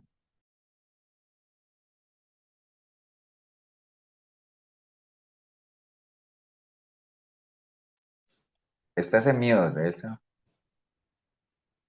Por tu amor infinito, Padre amado, gracias, Señor, una vez más por esta oportunidad que nos diste, Señor, un día más que nos permite, Señor, congregarnos, Señor, aunque sea por medio de este teléfono, Padre bendito, pero muy agradecida contigo, Señor, por el pastor que nos das, Padre Santo, para que nos instruya en tu palabra, Señor, para que podamos aprender, Señor, a conocerte, Padre bendito, amado, y podamos nosotros ser fieles, Señor, a tu palabra, Padre Santo. En el nombre de tu Hijo amado, Señor, te agradezco infinitamente por todos los reunidos aquí en el grupo, Señor, y bendícelos, Padre Santo, a cada uno, Padre Santo. Gracias, Señor, por tu infinito amor. En el nombre de tu Hijo amado Jesús, Señor, ponemos todo esto en tus manos, Señor. Amén, Padre.